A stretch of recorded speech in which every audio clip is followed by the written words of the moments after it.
नमस्कार प्यारे साथियों, स्वागत है आप सभी का आपका प्यारा सा यूट्यूब चैनल एजुकेशन लेक्चर। देखिए साथियों, आज हम लोग क्लास 12th केमिस्ट्री का चैप्टर नंबर 6 प्यारे बच्चों तत्वों के निष्कर्षण के सामान्य सिद्धांत का ये तो इनऑर्गेनिक ये चैप्टर है। ठीक है प्यारे बच्चों, इनऑर्गेनिक केमिस्ट्री का ये पहला नंबर चैप्टर है। तत्वों के निष्कर्षण के सामान्य सिद्धांत प्यारे बच्चों बहुत इंपॉर्टेंट चैप्टर है। ठीक है, इससे आपके काफी ज्यादा क्वेश्चन आपके परीक्षा में बनते हैं। तो इस वीडियो को पूरा देखने के बाद मैं यही गुजारिश करूंगा, और भी आपको वीडियो देखने की जरूरत नहीं पड़ेगा, क्योंकि पूरा इन डिटेल्स हम आपको बताएंगे, पूरा फिगर के माध्यम से समझाएंगे, बहुत मजा आएगा। तो इस वीडियो को पूरा अंत तक देखने के साथ साथ आप लोग चैनल पर पहली बार जुड़े हैं, चैनल को सब्सक्राइब कीजिए और बताइए आप लोग कैसे हैं। आशा एकदम मस्त होंगे, क्योंकि आप लोग को मस्त रहना जरूरी है, तभी आप लोग बोर्ड एग्जाम की जबरदस्त तैयारी कर पाएंगे। स्वास्थ्य पर ध्यान देना जरूरी है। ठीक है, आशा है कि आप लोग ठीक ठाक होंगे और इस चैप्टर को एकदम बढ़िया से करना। ठीक है, ठीक होना जरूरी है, तभी मजा आएगा चैप्टर में। ठीक है, तो ये प्यार बच्चों शुरुआत करते हैं तत्वों के निष्कर्षण के सामान्य सिद्धांत, यानी कि तत्वों का जो निष्कर्षण होता है, निष्कासन होता है, उसका सामान्य सिद्धांत है वो क्या है, सारा टॉपिक हम आपको बताएंगे। बस देखिए, ऑब्जेक्टिव सब्जेक्टिव सारा आपका हो जाएगा, बस देखने की जरूरत है। आइए शुरुआत करते हैं। अगर आप लोग चैनल पे प्यारे बच्चों पहली बार जुड़े हैं तो चैनल को सब्सक्राइब करके बेल नोटिफिकेशन दबा लीजिए। और साथ ही साथ प्यारे बच्चों एक महत्वपूर्ण सूचना, चैनल को सब्सक्राइब करने के साथ ही अगर आप लोग व्हाट्सएप ग्रुप में जुड़ना चाहते हैं तो ये नंबर आपको दिख रहा है, इस नंबर पर आप लोग व्हाट्सएप मैसेज कर दीजिएगा। ठीक है, इस नंबर पर। और जो विद्यार्थी नोट्स लेना चाहते हैं, तैयारी करना चाहते हैं सारा सब्जेक्ट का, या बैच ज्वाइन करना चाहते हैं, तो इस नंबर पर आप लोग संपर्क करेंगे। ठीक है, ऐसे तो दोनों में आपको व्हाट्सएप ग्रुप का लिंक मिल जाएगा, आप लोग मैसेज करके ज्वाइन कर सकते हैं। और नोट्स के लिए प्रॉपर इसी नंबर पर आपको कांटेक्ट करना है, क्योंकि इसमें आपको बैच भी मिलेगा, पीडीएफ नोट सारा चीज मिलेगा। और प्रॉपर तैयारी आप लोग कीजिए और एग्जाम में आप लोग प्रॉपर लिस्ट लाइए। ठीक है, बहुत आसान सिलेबस है, आप लोग बहुत बढ़िया कर सकते हैं, क्योंकि डबल क्वेश्चन में आधे का जवाब देना है। आइए फटाफट शुरुआत करते हैं। ठीक है, देख लीजिए, वो वन शॉट करने वाला एक वीडियो में आपका पूरा जो चैप्टर है उसमें उसको आज हम लोग खात्मा करने वाले हैं। बस आपका सहयोग चाहिए, आप लोग देखिए एकदम मन लगा करके, दिल लगा करके देखिए। चलिए आइए प्यार बच्चों शुरुआत करते हैं। यहाँ से देखिए, आप लोग का पहला तो बात आपको पता होगा, तत्वों के निष्कर्षण के सामान्य सिद्धांत पढ़ रहे हैं। तो सबसे पहले तो तत्व जो होता है प्रकृति में पाया जाता है, तो इसके बारे में तो जानेंगे, क्या प्रकृति में क्या क्या होता है ये पहले जान लीजिए। देखो, प्रकृति में मुख्यतः दो प्रकार के तत्व पाया जाता है। सही बात है, तत्व आपका दो प्रकार का प्रकृति में पाया जाता है। तत्व जो होता है प्रकृति में दो प्रकार के पाए जाते हैं। पहला क्या होता है, धातु एवं अधातु। क्या होता है, तत्व दो प्रकार का होता है। पहला धातु, मेटल एंड नॉन मेटल। ये तत्व प्राय मुक्त अवस्था और संयुक्त अवस्था में पाया जाता है। तत्व जो होते हैं मुक्त अवस्था में होते हैं, यानी कि मुक्त होते हैं, जैसे सोना हो गया मुक्त हो गया, उस पर कोई प्रभाव नहीं पड़ेगा। चांदी हो गया मुक्त हो गया। कुछ जो होता है संयुक्त अवस्था में होता है, जैसे संयुक्त अवस्था में रखेंगे तो वायु से संपर्क कर लेगा, जैसे कि सोडियम को रखेंगे तुरंत आग धर लेगा, इसीलिए केरोसिन में उसको डुबा के रखते हैं। ओवरऑल पूरा आपको हम बताएंगे, टेंशन वाली बात नहीं है। पहले तो आपको ये पहले पता होना चाहिए, तत्व जो होता है दो प्रकार का होता है, धातु अधातु। ठीक है, और यहाँ पर जो ये तत्व होता है प्राय दो अवस्था इसका होता है। जैसे किसी भी चीज का कोई अवस्था होता है ना, कोई भी चीज का कुछ अवस्था होता है, उसी प्रकार का तत्व का भी दो अवस्था है। एक संयुक्त अवस्था में पाया जाता है, एक मुक्त अवस्था में पाया जाता है। और अपवाद में भी कुछ होता है जो संयुक्त अवस्था मुक्त अवस्था दोनों में पाया जाता है। तो ये सब कुछ ऑब्जेक्टिव भी बन जाएंगे, जिसे मैं करूंगा, आप लोग को मजा आएगा। चलिए, भाई आपको पता चल गया प्यारे बच्चों, हम लोगों ने सीखा कि प्रकृति में जो तत्व है क्या है। प्रकृति में जो तत्व है दो प्रकार का है, पहला धातु और अधातु। ये जो है संयुक्त अवस्था मुक्त अवस्था दोनों में पाए जाते हैं। और एक बात आपको याद रखना है, प्रकृति में सर्वाधिक पाए जाने वाले तत्व की बात करेगा सिलिकॉन हो जाएगा, धातु की बात करेगा अल्युमिनियम हो जाएगा, और धातु की बात करेगा तो अल्युमिनियम, और तत्व की बात करेगा तो सिलिकॉन। अगर अधातु की बात करेगा तो ऑक्सीजन प्रकृति में पाया जाता है सबसे ज्यादा। ठीक है, तो सारा डिटेल्स आपका क्लियर हो जाएगा, इसका ऑब्जेक्टिव कराएंगे तो और मजा आएगा। आओ प्यारे बच्चों, मुक्त अवस्था देख लो, आपको पता चला कि मुक्त अवस्था और संयुक्त अवस्था होता है जी, पता चला ना कि मुक्त अवस्था होता है, संयुक्त अवस्था होता है। तो यहाँ पर प्यारे बच्चों मुक्त अवस्था की बात है, देखिएगा ध्यान से, एकदम दिमाग गड़ा के देखिए कितना आसान है। देखो कहा जा रहा है मुक्त अवस्था, मुक्त अवस्था वे तत्व जो काम क्रियाशील होते हैं, यानी कि ये जो होता है काम क्रिया करता है। ठीक है, काम क्रियाशील होते हैं वे तत्व जो काम क्रियाशील होते हैं, जिन पर वायुमंडलीय जो वायुमंडल का जो इफेक्ट पड़ता है वो जो होता है वायुमंडलीय, जैसे ऑक्सीजन, जल वाष्प, कार्बन डाइऑक्साइड, अन्य धातुओं का प्रभाव नहीं पड़ता है, इसीलिए तो इसको मुक्त कहा गया है। ये स्वतंत्र है, इंडिपेंडेंस है। स्वतंत्र है, किससे स्वतंत्र है? ऑक्सीजन वाले भैया से स्वतंत्र है, जल वाष्प से संबंधित स्वतंत्र है, कार्बन से आपका स्वतंत्र है, और आपका कार्बन डाइऑक्साइड उससे भी संबंध है, आपका क्या है? आपका दोस्तों मुक्त है, और साथ में धातुओं का प्रभाव इस पर नहीं पड़ता है।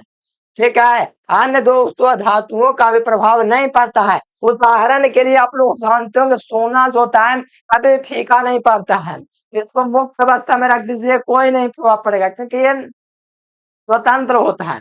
इस पर किसी का औकात नहीं कि इस पर रंग जमा सके। ठीक है, नहीं ऑक्सीजन का, नहीं जल वाष्प का, नहीं कार्बन का, नहीं आपका कार्बन डाइऑक्साइड, किसी का नहीं, क्योंकि ये मुक्त है, किसी के लिए फंसेगा नहीं। ठीक है, ये फंसा लेगा लेकिन फंसेगा नहीं। ठीक है, फंसने वाला काम नहीं करता गोल्ड, किसी के अवस्था में आ जाए इस पर कोई इफेक्ट नहीं पड़ेगा, क्योंकि मुक्त अवस्था इंडिपेंडेंस है।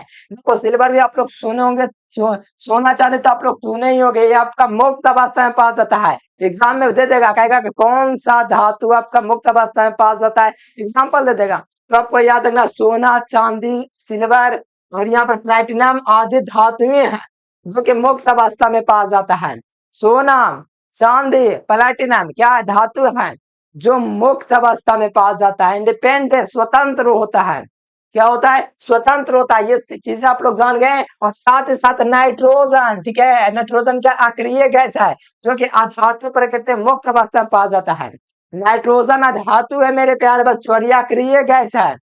नाइट्रोजन ऑर्गन ये सब पढ़ाएंगे आगे। ठीक है, अक्रिय कौन है जो, तो यहाँ पर नाइट्रोजन अक्रिय गैस जो कि अधातु प्रकृति में मुक्त अवस्था में पाया जाता है, आदि अधातुएं प्रकृति में मुक्त अवस्था में पाए जाते हैं। तो ये आपका लिखा गया है। तो ये सब जो बात है आपको बेसिक है। ठीक है, इसको नहीं जानेगा तो आगे समझने में दिक्कत होगा, इसीलिए आपको समझना है। ठीक है, चलिए आइए आइए, ये तब आपको क्लियर हो गया प्यारे बच्चों। मुक्त अवस्था में यह तब धातु जो प्रकृति में ऑक्सीजन वगैरह के किसी भी संपर्क में नहीं आते, मुक्त होता है। जैसे सोना हो गया, चांदी हो गया, प्लेटिनम हो गया, किसी से कोई इफेक्ट नहीं पाते, मुक्त होता है। एक संयुक्त अवस्था है, ये उसको भी देख लेते हैं, इसमें क्या दिक्कत है। देखो संयुक्त अवस्था वे अवस्था जो क्या होते हैं, क्रियाशील होते हैं।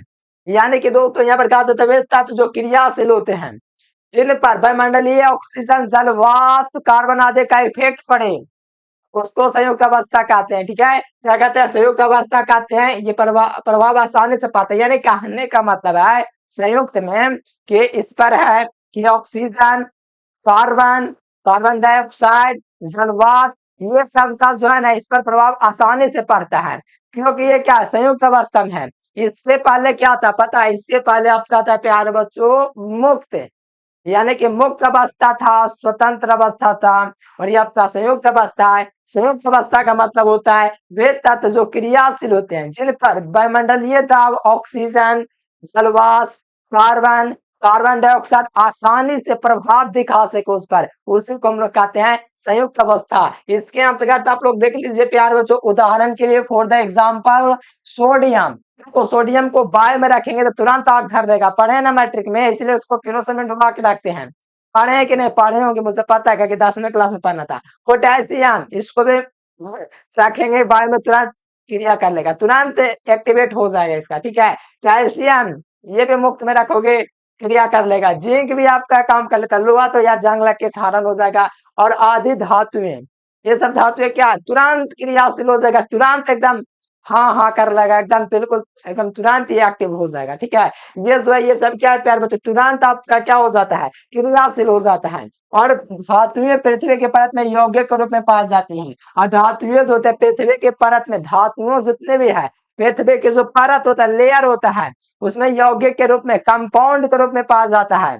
जानते होंगे आप लोग, देखोगे कि धातु पृथ्वी के परत में यौगिक के रूप में पाई जाती है। यानी क्या यौगिक मैंने कंपाउंड जो होता है, परत दर परत लेयर बाय लेयर इसमें पाया जाता है पृथ्वी में। ठीक है, यौगिक के रूप में। चलो प्यार बच्चों, ये तो आपका क्वेश्चन जो कि महत्वपूर्ण था।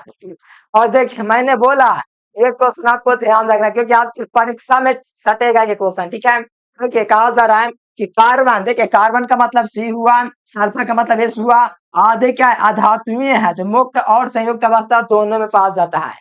यानी कि आपको कार्बन और सल्फर ऐसा है, क्या बताएं, दोनों आपका किसमें किसमें संयुक्त अवस्था और मुक्त अवस्था दोनों में पाया जाता है। कौन कौन? कार्बन और सल्फर जो होता है संयुक्त अवस्था और मुक्त अवस्था दोनों में पाया जाता है। समझ रहे हो? समझ रहे? संयुक्त अवस्था में भी रहता है, मुक्त अवस्था में रहता है। यानी कि इसका काम क्या है? संयुक्त में भी काम करना, मुक्त में भी काम करना। यानी कि समझ सकते हो, संयुक्त में भी रहता है यानी कि कभी मुक्त भी रहता है, कभी कभी क्रिया से किसी के साथ क्रिया भी कर लेता है, और कभी कभी एकदम खुले आम दम घूमता है। ठीक है, तो इसको कहने का मतलब है प्यार बच्चे, संयुक्त भी है मुक्त भी है, दोनों तरह का गुण रखता है। कौन कौन? तो याद रखिएगा, कार्बन और सल्फर। ठीक है, याद रहेगा कि नहीं? चैट बॉक्स में लिख दीजिए, समझ में आए तो लिख दीजिए ताकि आपको याद हो जाए। कार्बन और क्या? सल्फर जो होता है संयुक्त और मुक्त अवस्था में पाया जाता है। संयुक्त अवस्था वो अवस्था होता है जिसमें धातुएं क्रियाशील होती है, ऑक्सीजन के संपर्क में तुरंत क्रिया करेगा। और संयुक्त जो होता है प्यारे बच्चों क्या होता है, सॉरी, मुक्त जो होता है वो क्या होता है, किसी से क्रियाशील नहीं करेगा, किसी के जो होता है किसी के प्यार के चक्कर में नहीं रहेगा। ठीक है, वो एकदम मुक्त रहता है। और संयुक्त क्या रहता है, थोड़ा सा उसको प्यार हो जाता है। ठीक है, इस प्रकार से आपको याद रखना प्यारे बच्चों, एकदम याद कर लीजिए। मुक्त अवस्था जो होता है किसी से क्रियाशील नहीं होता, किसी से इंस्पिरेशन नहीं होता है उसको। और संयुक्त अवस्था जो होता है तुरंत आपका हो जाता है क्रिया से। ठीक है, याद रखेगा। और संयुक्त और मुक्त अवस्था में दो धातुएं पाई जाती हैं। अधातुएं, कार्बन और दूसरा क्या होता है, सल्फर। अधातुएं होते हुए मुक्त और संयुक्त अवस्था दोनों में पाया जाता है। एकदम मुझे उम्मीद है मेहनत से क्लास कर रहे आपको याद हो गया होगा। ठीक है, चलिए आइए आगे देखते हैं। तो 2 बार और क्लास देख लीजिएगा, याद हो जाएगा, टेंशन वाली बात नहीं है। इंग्लिश मीडियम के लिए भी लिखा हुआ है। ठीक है, अच्छा ये वाला हो गया ना? हो गया। देखो, खनिज आया है। खनिज जानते हो किसको कहा जाता है? जो खदान, जो खोद खोद के हम लोग जमीन से निकालते हैं उसको खनिज कहते हैं। तो अगर ये परिभाषा लिखेंगे, खोद खोद के निकालेंगे नहीं, आपको लिखना है एकदम बढ़िया से। ठीक है, जैसे कि मैं आपको अपने भाषा में बता दे, क्या कि किसी को नहीं समझ में आता इसलिए बोल देते हैं। जो जमीन से खोद खोद करके जो पदार्थ निकालते हैं उसी को खनिज कहते हैं, और उसमें जो बढ़िया जो छांटते हैं उसी को कहते हैं अयाज। सारा चीज समझ में आएगा, पहले देखिए तो सही। देखिए यहाँ पर कहा जा रहा है खनिज, मिनरल्स। मिनरल्स में क्या होता है देखिए, वैसा पदार्थ जो खदान और जो खोद खोद से माइन मिनरल्स, ठीक है, इससे प्राप्त होते हैं। अधिक मात्रा में शुद्ध इसमें होता है, जैसे कि आप लोग समझो। ठीक है, समझना ध्यान से। जैसे कि इस डिब्बे में क्या है प्यारे बच्चों, भरा हुआ है आपका क्या है प्यारे बच्चों, तो आपका खदान। खदान यानी कि मतलब जो जमीन से निकाल कर खोद कर निकाला गया है। तो मान लो इसमें आपका मिश्रण है, पता है क्या चीज का? मान लो इसमें मिश्रण है मिट्टी का, मिट्टी और ढेला का मिश्रण है। ठीक है, मिट्टी और ढेला का मिश्रण इसमें है। तो यहाँ से अधिक मात्रा में क्या अशुद्धि होने से धातु का निष्कासन अधिक खर्च में हो। यानी कि आप लोग देखो यहाँ पर मान लो आपको निकालना है क्या, गिट्टी। गिट्टी मतलब जो होता है गिट्टी आप लोग जानवे करते होंगे। ठीक है, लोहा पत्थर जो होता है, और इसमें कांच मिला हुआ है। तो कांच जो हुआ हुआ शुद्ध हुआ, क्या हुआ मैंने बोला, कांच जो हुआ हुआ आपका अशुद्ध हुआ, यानी कि गैंग हुआ। यानी ध्यान समझना, एक इसमें दो तरह का पदार्थ भरा हुआ है इसमें।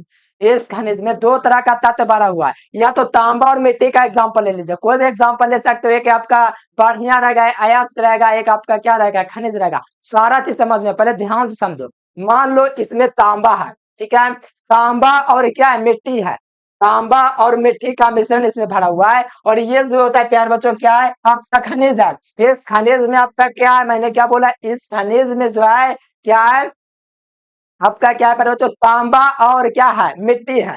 तो यहाँ पर तांबा और मिट्टी इस खनिज में है, तो हमको पता चल रहा है कि वैसा पदार्थ जो खदानों से प्राप्त हुआ हो, यहाँ तक ठीक है। अधिक मात्रा में शुद्ध हो, यानी कि अधिक मात्रा में शुद्ध का मतलब अधिक मात्रा में इसमें क्या है, मिट्टी है। ठीक है, क्या है प्यार बच्चों, मिट्टी है। तो मिट्टी अधिक मात्रा में होने से इसको धातु का निष्कर्षण, यानी कि इसमें से हमको निकालना है क्या, तांबा। तो तांबा का निष्कर्षण क्या होगा, बहुत मुश्किल होगा, क्योंकि मिट्टी की जनसंख्या ज्यादा है, मिट्टी इसमें ज्यादा है। तो तांबा का निष्कर्षण क्या होगा, अधिक खर्च में होगा कि नहीं। सोचने वाली बात है, ज्यादा मेहनत न लगेगा। जैसे कि एक बोतल क्या है, एक डिब्बा समझ लो आपका, उसमें क्या है मेरे प्यारे बच्चों, तांबा है। ठीक है, और उसमें आपका प्यारे बच्चों बहुत सारा मिट्टी भी है। तो क्या मेहनत नहीं लगेगा निकालने में। यानी कहने का मतलब खनिज वो पदार्थ है जिससे दोस्तों अयस्क का निष्कासन बहुत खर्च में होता है। अयस्क क्या होता है, जो बढ़िया बढ़िया चीज है, जैसे कि मेन चीज है, जैसे कि इस मिट्टी में क्या है, इस खनिज में जो है प्यार बच्चों मिट्टी भी है और साथ ही साथ तांबा भी है। तो तांबा का निष्कर्षण करना चाहते हैं, लेकिन इसमें मिट्टी की दोस्तों जो है भरपूरता बहुत ज्यादा है, तो मिट्टी ज्यादा है तो बहुत मुश्किल से तांबा ना हमको मिलेगा जी। सोचने वाली बात है, इसमें मिट्टी ज्यादा है तो तांबा बहुत मेहनत से नहीं निकलेगा, यानी कि इसमें ज्यादा खर्चा हो जाएगा, ये आपका खनिज कहलाएगा। यानी कहने का मतलब खनिज वे पदार्थ है जिसमें दोस्तों अयस्क का निष्कासन अधिक खर्च में होता है। अधिक का मतलब बड़ी पैसा लगाना पड़ेगा जी, बहुत मेहनत लगेगा, तो इसी को हम लोग क्या कहेंगे प्यार बच्चों, खनिज कहेंगे। यानी कहने का मतलब मेरा ये है कि एक बाल्टी आप लोग लीजिएगा कहाँ से, आप लोग एक बाल्टी लीजिएगा चावल, ठीक है, उसमें दे देगा आपको कंकड़ पत्थर, क्या है? एक बाल्टी चावल लीजिएगा उसमें कंकड़ पत्थर दे देगा, कंकड़ पत्थर ज्यादा हो, कंकड़ पत्थर ज्यादा हो और चावल कम हो, तो यहाँ पर अगर चावल निकालेंगे उसमें से तो बहुत मेहनत लगेगा, और इसी को हम लोग कहेंगे खनिज। यानी खनिज का मतलब है वैसा पदार्थ जिससे जिससे अयस्क का निष्कर्षण बहुत खर्चीला में हो, बहुत खर्च में हो, तो इसको हम लोग क्या कहेंगे, खनिज कहेंगे। ठीक है, एकदम बहुत सारा लीजिए, कैसे बताएं, एकदम लोलीपॉप है। ठीक है, एक बार और समझ लीजिए, वैसा पता जो खदानों से, खदानों का मतलब खोद खोद करके प्राप्त हुआ, अधिक मात्रा में शुद्धि हुई, यानी कि अधिक मात्रा में बेकार का चीज डाला हुआ है, ठीक है, उसको अगर बढ़िया सबको शुद्ध करना है तो बहुत मेहनत लगेगा, क्योंकि अधिक मात्रा में शुद्धि है, इसमें क्या है, अधिक मात्रा में शुद्धि है, तो इसको निकालने में काफी ज्यादा मशक्कत करना पड़ेगा और इसका दोस्तों खर्च बहुत अधिक हो जाएगा, जिसे हम लोग खनिज कहेंगे। ओवरऑल आपको याद हो गया, मुझे पता है कि कितना आसान है, थोड़ा सा प्रयास करोगे समझ में आ जाता है, कोई दिक्कत वाली बात नहीं। चलिए अयस्क देख लीजिए, देखो अयस्क क्या होता है बताओ, अयस्क नाम से क्या पता चल रहा है, अभी इसमें भी अयस्क की बात कहा जा रहा था, खनिज में क्या था कि वैसा पदार्थ जिससे अयस्क का निष्कासन बहुत अधिक खर्च में हो, जिसमें अशुद्धियां ज्यादा हो और जिससे अयस्क का निष्कासन में बहुत अधिक खर्च हो, तो उसको हम लोग कह रहे थे खनिज। लेकिन आया यहाँ पर आपका क्या पूछा जा रहा है, यहाँ पर अब अयस्क आया है, तो वैसा खनिज जिससे कम मात्रा में अशुद्धियां हो, जैसे कि आप देखो ये कितना बढ़िया परिभाषा है, एकदम एक पर एक फीलिंग आए, एक पर एक माल फिर देखिए यहाँ पर क्या कहा जा रहा है, वैसा पदार्थ जैसे कम मात्रा में, मतलब देख लो ये एक बाल्टा आपका क्या, आपके पास चावल है, ठीक है, इसमें आपके पास क्या बाल्टा में क्या चावल है प्यार लाल, चलो इसमें कोई दिक्कत नहीं, इसमें आप लोग चावल भरे हुए, ठीक है, इसमें कम मात्रा में ढेला ढक्कर है, ठीक है, कंकड़ पत्थर है कम मात्रा में है, तो कम मात्रा में है तो हम लोग क्या करेंगे, तुरंत से उठा के फेंक देंगे, कंकड़ पत्थर को तुरंत साफ हो जाएगा, यानी कि कम खर्च में ये काम हो गया, तो ये आपका अयस्क कहलाता है। यानी समझो ओवरऑल, आपको तो पता है ये जो अयस्क है कहाँ से प्राप्त हुआ है, पता है अयस्क कहाँ से प्राप्त हुआ है, खनिज से प्राप्त हुआ है, लेकिन खनिज से प्राप्त हुआ ये है इसके, लेकिन इस अयस्क में भी थोड़ा सा अशुद्धि है, थोड़ा सा तो है इसमें, और ये दोस्तों थोड़ा सा यानी कि थोड़ा सा मात्रा में अशुद्धि इसमें है, ठीक है, अशुद्धि है वह उपस्थित होता है, जैसे धातु का निष्कर्षण कम खर्च में हो जाता है, जैसे 10-12 को आपका होगा क्या बोलते हैं ईंट कंकड़ पत्थर, उसको तुरंत फेंक देंगे तुरंत साफ हो जाएगा, कम खर्चा में हो गया ना जी, कम समय में, तो इसी को हम लोग कहेंगे क्या, अयस्क कहेंगे, यानी वैसा खनिज जिससे कम शुद्धियां हो, जिसका निष्कर्षण कम खर्च में हो जाए, इसको हम लोग अयस्क कहेंगे। याद हुआ कि नहीं, एकदम याद हो जाएगा, हम आपको इतना मेहनत से पढ़ाई ना समझ में ऐसा हो नहीं सकता। और जो भी विद्यार्थी सब्सक्राइब नहीं किया फटाफट से सब्सक्राइब कर दीजिए, और एक बार कमेंट कर दीजिए समझ में आ रहा है, प्यारा सा कमेंट कर दीजिए कमेंट बॉक्स में, मैं देखना चाहता हूँ कि आपको समझ में आ रहा है, कमेंट बॉक्स में लिखिए हाँ समझ में आ रहा है, समझ में आ रहा है, ठीक ठीक है, एकदम समझ गए आप लोग। यानी क्या अयस्क वे होते हैं जिसमें कम मात्रा में शुद्ध घुला हो और जिसका निष्कासन आसानी से हो जाए, कम खर्चा में हो जाए, तो इसी को हम लोग क्या कहेंगे, अयस्क कहेंगे। चलिए एकदम क्लियर हुआ ना जी, चलो क्लियर, आ जाओ नेक्स्ट में, आप लोग नेक्स्ट आ जाइए। हाँ एक बात और, अतः हम लोग कह सकते हैं ना, क्या कह सकते हैं कि सभी खनिज अयस्क होते हैं। सोचने वाली बात है, दिमाग को दौड़ाओ थोड़ा सा, दिमाग को गहरापन में सोचो, सोचना तभी आप लोग समझ पाओगे, क्योंकि ये एकदम 100% आपके 2 नंबर में पूछा जाता है। देखो कहा जाता है, अतः कहा जा सकता है कि सभी खनिज अयस्क नहीं होते हैं, यानी कि सभी खनिज जो होते हैं अयस्क नहीं होते हैं। क्यों नहीं हो सकते हैं, क्योंकि हमको पता है कि सभी खनिज अयस्क नहीं हो सकते हैं, क्योंकि दोस्तों आया खनिज में क्या है प्यार बच्चों, अधिक मात्रा में आपका क्या होता है प्यारे बच्चों, अधिक मात्रा में अशुद्धि होता है, लेकिन परंतु सभी अयस्क को खनिज माना जा सकता है। हाँ, सभी अयस्क जो होता है उसको खनिज माना जा सकता है। क्योंकि देखो प्यारे बच्चों, यहाँ से ध्यान से समझना, थोड़ा सा टाइम दो, एकदम समझ में आ जाएगा। यहाँ पर कहा जा सकता है कि सभी खनिज अयस्क नहीं होते हैं, कि सभी खनिज अयस्क हो ही नहीं सकते, क्योंकि खनिज में क्या है, अशुद्धि है। सभी खनिज अयस्क नहीं होते हैं, ध्यान से समझो, सभी जो खनिज है अयस्क नहीं है, लेकिन सभी अयस्क जो है प्यार बच्चों खनिज माने जा सकते हैं। यानी कि देखो यहाँ पर समझना, यहाँ पर आपका क्या कहते हैं, खनिज की बात किया जा रहा है, सभी खनिज अयस्क नहीं हो सकते हैं, क्योंकि खनिज में क्या है प्यार बच्चों, बहुत ज्यादा अशुद्धि है। और यहाँ पर आपको क्या, सभी अयस्क को खनिज माना जा सकता है, क्योंकि सभी अयस्क को खनिज माना इसलिए जा सकता है क्योंकि अयस्क जो आया है खनिजे से आया है, ठीक है। तो ये हम लोग मान सकते हैं। और यहाँ पर आप लोग देख सकते हो मिट्टी, जैसे यहाँ पर मिट्टी आप लोग देखो, यहाँ पर मिट्टी का सूत्र दिया गया है, साथ में बॉक्साइट, दोनों ही एल्युमिनियम धातु से निष्कासन होता है। इनके मिट्टी और बॉक्साइट का दोस्तों जो शोधन होता है, निष्कासन होता है, अल्युमिनियम से होता है। अल्युमिनियम धातु के निष्कासन बॉक्साइट से होता है, यानी कि इसमें जो है आप लोग, इसमें अल्युमिनियम आप लोग देख पा रहे हैं, ठीक है। मिट्टी में भी अल्युमिनियम है और बॉक्साइट में भी अल्युमिनियम है, ठीक है, इसमें भी अल्युमिनियम है। तो धातु का निष्कासन जो है ऑक्साइड से किया जाता है, यानी कि अल्युमिनियम धातु का पतन है निष्कासन अल्युमिनियम से किया जाता है। ऑक्साइड धातु का निष्कासन अल्युमिनियम से किया जाता है, जानते थे ना, बताइए, जानते थे अल्युमिनियम धातु का निष्कासन बॉक्साइट से होता है, जानते थे, तो यहाँ पर भी अल्युमिनियम है, यहाँ पर भी अल्युमिनियम है, तो इसका निष्कासन पता चल गया बॉक्साइट से किया जाता है, लेकिन मिट्टी से नहीं। देखो यहाँ पर अल्युमिनियम जो है प्यार बच्चों अल्युमिनियम से किया जाता है, मिट्टी से क्यों नहीं, क्योंकि मिट्टी तो आपको हो गया प्यार बच्चों खनिज ना, शुद्ध हो गया प्यार बच्चों, इसलिए इसको जो है हमको मिट्टी से नहीं आता। बॉक्साइट जो है अल्युमिनियम का अयस्क है, मिट्टी का नहीं।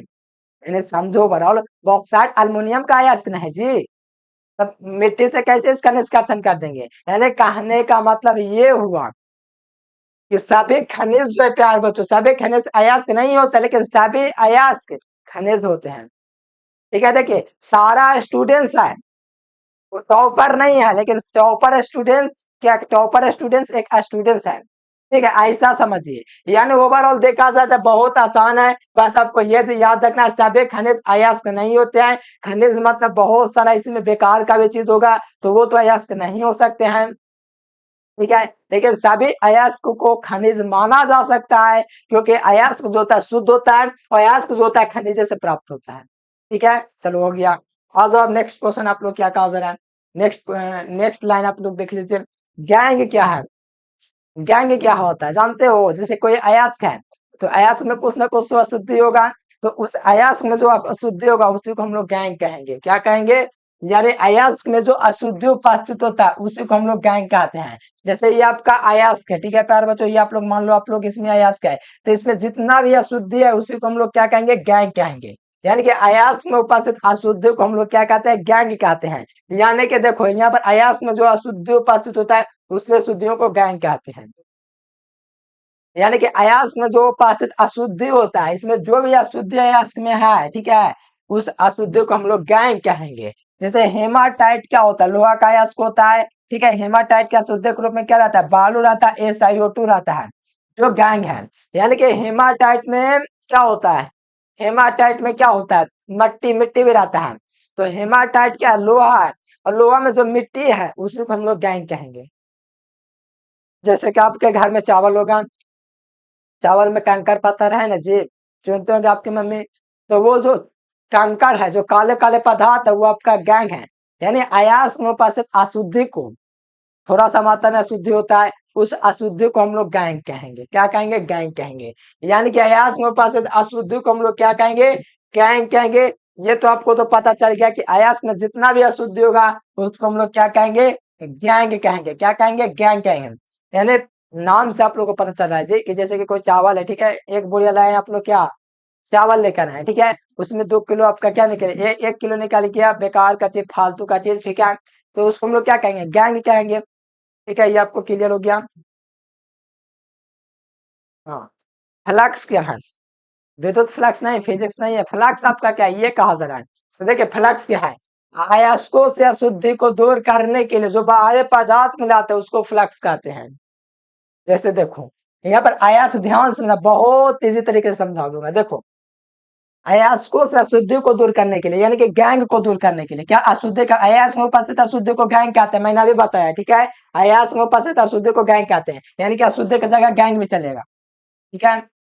देखो यहाँ पर अयास्को को अशुद्धि से दूर करने के लिए जो बाहरी पदार्थ मिलाते हैं, हाँ अब एग्जाम्पल याद आ गया हमको, बहुत बढ़िया एग्जाम्पल है। चावले का एग्जाम्पल लेंगे, क्योंकि चावल में कुछ सारे देखते हो भूसी होता है, नहीं होता है, धान का टुकड़ा होता है, उसी को ना भूसी कहते हैं। तो भूसी होता है ना जे, तो जैसे कि आप लोग लेकर के आए, ठीक है, आप लोग लेकर के आए गेहूं, ठीक है, इस कंटेनर में आप लोग रख दिए, ठीक है, इस कंटेनर में आप लोगों ने क्या रख दिया, आप लोगों ने रख दिया दोस्तों क्या, गेहूं जो भी है, आपका क्या है, चावल जो भी है, इस कंटेनर में आप लोगों ने मिला दिया। इस कंटेनर में जब मिलाया तो उसमें जो भूसी था ना वो आपका छलक गया ऊपर, ऊपर क्या होगा, छलक गया, यानी कि ऊपर ही रह गया। जो भूसी था, जो अपशिष्ट पदार्थ थे, जो गंदे गंदे सवाल थे, सब गंदे गंदे पदार्थ थे, वो अपशिष्ट के रूप में ऊपर में चला गया। जो मेन मेन कान थे, जो मेन पदार्थ थे, वो नीचे हिंदी में जाकर जमा हो गया। लेकिन यहाँ पर क्या है, अयस्कों का शुद्ध से दूर करने के लिए जो बाहरी पदार्थ मिलाए, इसमें हम लोग क्या मिलाए, तो इसमें हम लोग पानी मिला दिए, क्या मिला दिए, पानी मिला दिए। तो इस पानी को ही हम लोग क्या कहेंगे बताओ, इस पानी को ही हम लोग कहेंगे फ्लक्स। क्योंकि अयस्कों को अशुद्धि को दूर करने के लिए, जैसे कि इस चावल में बहुत सारा भूसी था, हम लोग तो चुन नहीं सकते थे, तो हम एक काम किए कि इसको एक कंटेनर में डाले चावल को, और उसमें से पानी डाल दिए। तो कंटेनर में डाले तो जो मेन पदार्थ था वो तो नीचे बैठ गया पेंदे में, लेकिन जो भी चीज था अपशिष्ट मवाद वगैरह वो आपका चला गया, ठीक है, चला गया। तो उसको मैंने कैसे किया, उसको अलग कैसे किया अपवाद को, अशुद्ध को, उसके लिए मैंने बाहर से कुछ मिलाया, वो पानी मिलाया। और यहाँ पर कहा जा रहा है कि अयस्कों अशुद्धि को दूर करने के लिए जो बाहरी पदार्थ मिलाते हैं, हम लोग बाहरी पदार्थ पानी मिलाए, तो ये पानी आपका फ्लक्स हो गया, ठीक है। देखिए कितना बढ़िया से आपको समझ में आएगा, और जिंदगी में कभी भूलोगे नहीं, भूलोगे, ठीक है। इतना आसान तरीका से हम आपको समझा दिए, एकदम समझ में आपको आ गया है। और हर हाल में आप लोग वीडियो को लाइक कर लीजिए और चैनल को सब्सक्राइब कर लीजिए। और जो भी विद्यार्थी नोट्स वगैरह लेना चाहते हैं, ठीक है, इस नंबर पर आप लोग मैसेज करके कॉल करके जरूर से ले लीजिएगा, ठीक है। क्योंकि आपको एक टारगेट होना चाहिए, बोर्ड एग्जाम में आपको टॉपर बनना है, क्या बनना है, टॉपर बनना है प्यारे बच्चों, फिर पढ़ना बेकार है, ठीक है। टॉपर बनिएगा, बढ़िया नंबर आएगा, हाथ में विश्वास बढ़ेगा, कॉन्फिडेंस बढ़ेगा, और बढ़िया कॉलेज मिलेगा। मान लीजिए कम नंबर आ जाता है, कोई दिक्कत नहीं, नंबर मायने नहीं रखता है, फिर भी नंबर आपको भरोसा दिलाता है कि आप कुछ भी कर सकते हैं बढ़िया नंबर से, ठीक है। किसी का बहुत बढ़िया एग्जाम जाता है, किसी का कम नंबर आ जाता है, फिर भी क्या कर सकते हैं, नंबर सब कुछ नहीं होता है, फिर भी एक जुनून होता है कि हम कर सकते हैं, नंबर से मोटिवेट भी मिलता है। चलिए आपका हो गया, समझ गए। देखो धातुमल क्या है, धातुमल क्या है समझते हो, बताओ धातुमल, बताओ चैट बॉक्स में, समझ में आ रहा है।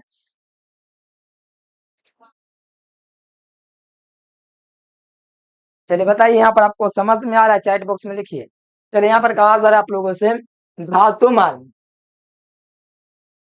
ठीक है, धातुमल जो है वो आपका क्या है, तो यहाँ से देखो, अयास में उपस्थित अशुद्धि के साथ, अयास में उपस्थित अशुद्धि के साथ फ्लक्स का संयोग करके द्रवणशील हल्का पदार्थ बनता है, उसी को धातु मल कहते हैं, धातु मल कहते हैं जी। अश्लाघ इसी को कहा जाता है। देखो बिहार बोर्ड का कभी कभी दिमाग उड़ जाता है, ठीक है, धातु मल की जगह हिंदी मीडियम वाला को भी दे देता है अश्लाघ, वो कहा समझे कि अश्लाघ का मतलब धातु मल होता है, ठीक है। तो यहाँ से ध्यान रखना है। देखो यहाँ पर अयास में उपस्थित अशुद्धि, अशुद्धि का मतलब क्या हुआ, गैंग हुआ, ध्यान से देखिएगा। अयास में उपस्थित अशुद्धि जो होता है क्या होता है, गैंग, गैंग प्लस में फ्लैक्स मिल करके, ठीक है, गैंग प्लस में फ्लैक्स मिल करके, ठीक है, फ्लैक्स मिल करके क्या बना है, यहाँ पर आप लोग ध्यान दीजिए, यहाँ पर गैंग प्लस फ्लैक्स मिल करके क्या बनाया प्यार बच्चों, तो ये आपका क्या बनाया, स्लैग बनाया, इनके धातुमल बनाया, धातुमल, जिसमें आप लोग को स्लैग भी याद रखना है, क्योंकि बिहार बोर्ड का दिमाग खराब होगा ना तो स्लैग सिर्फ लिख देगा, ठीक है। यहाँ पर याद रखना है कि गैंग और फ्लैक्स जो मिलेगा स्लैग का निर्माण करेगा, यानी कि अयास में उपस्थित अशुद्धि और फ्लैक्स के जो जो फ्लैक्स मिलकर के जो पदार्थ बनता है, द्रवणशील पदार्थ, देखिए हल्का द्रवणशील क्या होता है, एक द्रवणशील हल्का पदार्थ बनता है, द्रवणशील यानी कि द्रवणशील हो सकता है और हल्का पदार्थ होता है, तो इसी को हम लोग कहते हैं धातुमल, ठीक है। याद रहेगा कि नहीं बताइए, याद आपको रखना है, तभी आपको आगे का चीज समझ में आएगा, ठीक है, इसलिए आपको याद रखना है। कि ये अयस्क में उपस्थित अशुद्ध गैंग और यहाँ पर आपका जो प्यार बच्चों आपका जो दिख रहा है फ्लक्स, इसका जो संयोग होगा वो आपका धातुमल यानी अश्लैग कहलाएगा। क्लियर हुआ कि नहीं बताइए, क्लियर हुआ कि नहीं? यानी कि अशुद्ध, जैसे कि अशुद्ध मान लो कि आप लोग कंटेनर जैसे कि देख लीजिए, ये कंटेनर है प्यारे बच्चों, ठीक है। इसमें आपका क्या था, इसमें आपका क्या धरा हुआ था, चावल वगैरह ढला हुआ था, ठीक है। इसमें क्या था, जो भी अशुद्ध था, अशुद्ध क्या था, भूसी वगैरह मान लो शुद्ध, और इसमें जो बाहरी पदार्थ संयोग था, फ्लक्स था, इसी का ज्वलनशील जो पदार्थ बना उसी को हम लोग धातुमल कहेंगे। जैसे कि इस पदार्थ में धातुमल बनेगा, बचेगा धातुमल, क्योंकि देखिए जो अयस्क होंगे नीचे जम जाएंगे पेंदे में, और जो भी कुछ पदार्थ बना पानी के साथ उससे वगैरह, तो वो आपका हो गया धातुमल, ठीक है। क्या हो जाएगा, धातुमल हो गया। चलिए क्लियर हुआ। चलिए आइए अब नेक्स्ट देखा जाए। हाँ ये देखो, ये उतना इंपॉर्टेंट नहीं है लेकिन आपको समझ लेना है, छोटा को टॉपिक है, इसको देख लेना है, क्या आगे आपको समझ में आएगा, इसको जानेंगे तब। देखो अयस्कों के प्रकृति, वायुमंडल सक्रिय, देखो यहाँ से ऑब्जेक्टिव आपके परीक्षा में पूछेगा। देखो वायुमंडल के सक्रिय अवयवों में ऑक्सीजन और कार्बन डाइऑक्साइड प्रमुख होता है। आपके वायुमंडल में कितना परसेंट नाइट्रोजन होता है, तो आपको पता नहीं है तो हम आपको बता दें 78% पता है तो बहुत बढ़िया है। 78% आपका क्या होता है, नाइट्रोजन, परीक्षा में पूछा जाता है। और ऑक्सीजन कितना होता है, 21%, और अन्य पदार्थ जैसे कार्बन डाइऑक्साइड 0.03 होता है। तो यहाँ से ये आपको पता चल गया। चलो, और समुद्री जल में क्लोरीन सर्वत्र जगह पाया जाता है, कि समुद्री जल में जो सर्वत्र जगह पाया जाता है क्लोरीन पाया जाता है। ऑब्जेक्टिव में पूछूंगा आपको, लूंगा ऑब्जेक्टिव का सजेशन। चैनल को सब्सक्राइब करके बेल नोटिफिकेशन कर दो, ताकि ये क्लास होगा ऑब्जेक्टिव का तो नोटिफिकेशन जाएगा। तो समुद्री जल में क्लोरीन सर्वत्र उपस्थित होता है। पृथ्वी में कहीं कहीं गंधक पाया जाता है, ठीक है, पृथ्वी में कहीं कहीं गंधक पाया जाता है, तथा सिलिकॉन बहुतायत मिलता है, सिलिकॉन बहुत मात्रा में मिलता है। इसी कारण से कुछ धातुएं जैसे कि आप लोग अधिकतर अयस्क और जिसे कहते हैं oxide, oxide, carbonate, chloride, sulphide, देखो मेन तो दो गो तो मेन है, ऑक्साइड वाला और आपका सल्फाइड वाला, ये ज्यादा इंपॉर्टेंट है। पहला चौथा सल्फेट और सिलिकेट के रूप में पाए जाने प्रमुख अयस्क निम्नलिखित है, जिसे आप लोग को एक नजर देखना है, बस एक नजर देख लीजिए, दौड़ा लीजिए एक नजर, ठीक है। देख लीजिए क्या क्या है, वही सब आपका चीज लिखा हुआ है। ऑक्साइड के रूप में आपका क्या होता है, देखो ऑक्साइड के रूप में देखना है तो लास्ट में सब में आपको ऑक्साइड दिख रहा है, देख सकते हो लास्ट में आपका सब ऑक्साइड दिखेगा। नाइट्रेट दिख रहा है, जैसे कि अल्मोनियम ऑक्साइड हो गया, जैसे कि यहाँ पर देखो क्या हाइड्रेट ऑक्साइड है, ठीक है। तो हाइड्रेट ऑक्साइड सब में आपको लास्ट में दिखेगा, ठीक है। फिर सल्फाइड के रूप में मेन है, तो लास्ट में सब में आपका ये से सल्फाइड दिखेगा। फिर यहाँ पर आपका कार्बोनेट, ये दोनों मेन है, ठीक है, ये दोनों मेन है, सल्फाइड के रूप में, कार्बोनेट के रूप में। ये आपका देखो carbonate, carbonate, carbonate, carbonate, carbonate, last में सब में CO3 है, ठीक है। फिर सल्फेट के रूप में देखो, सल्फेट आपका SO4, SO4, SO4, SO4 sulphate के रूप में भी है।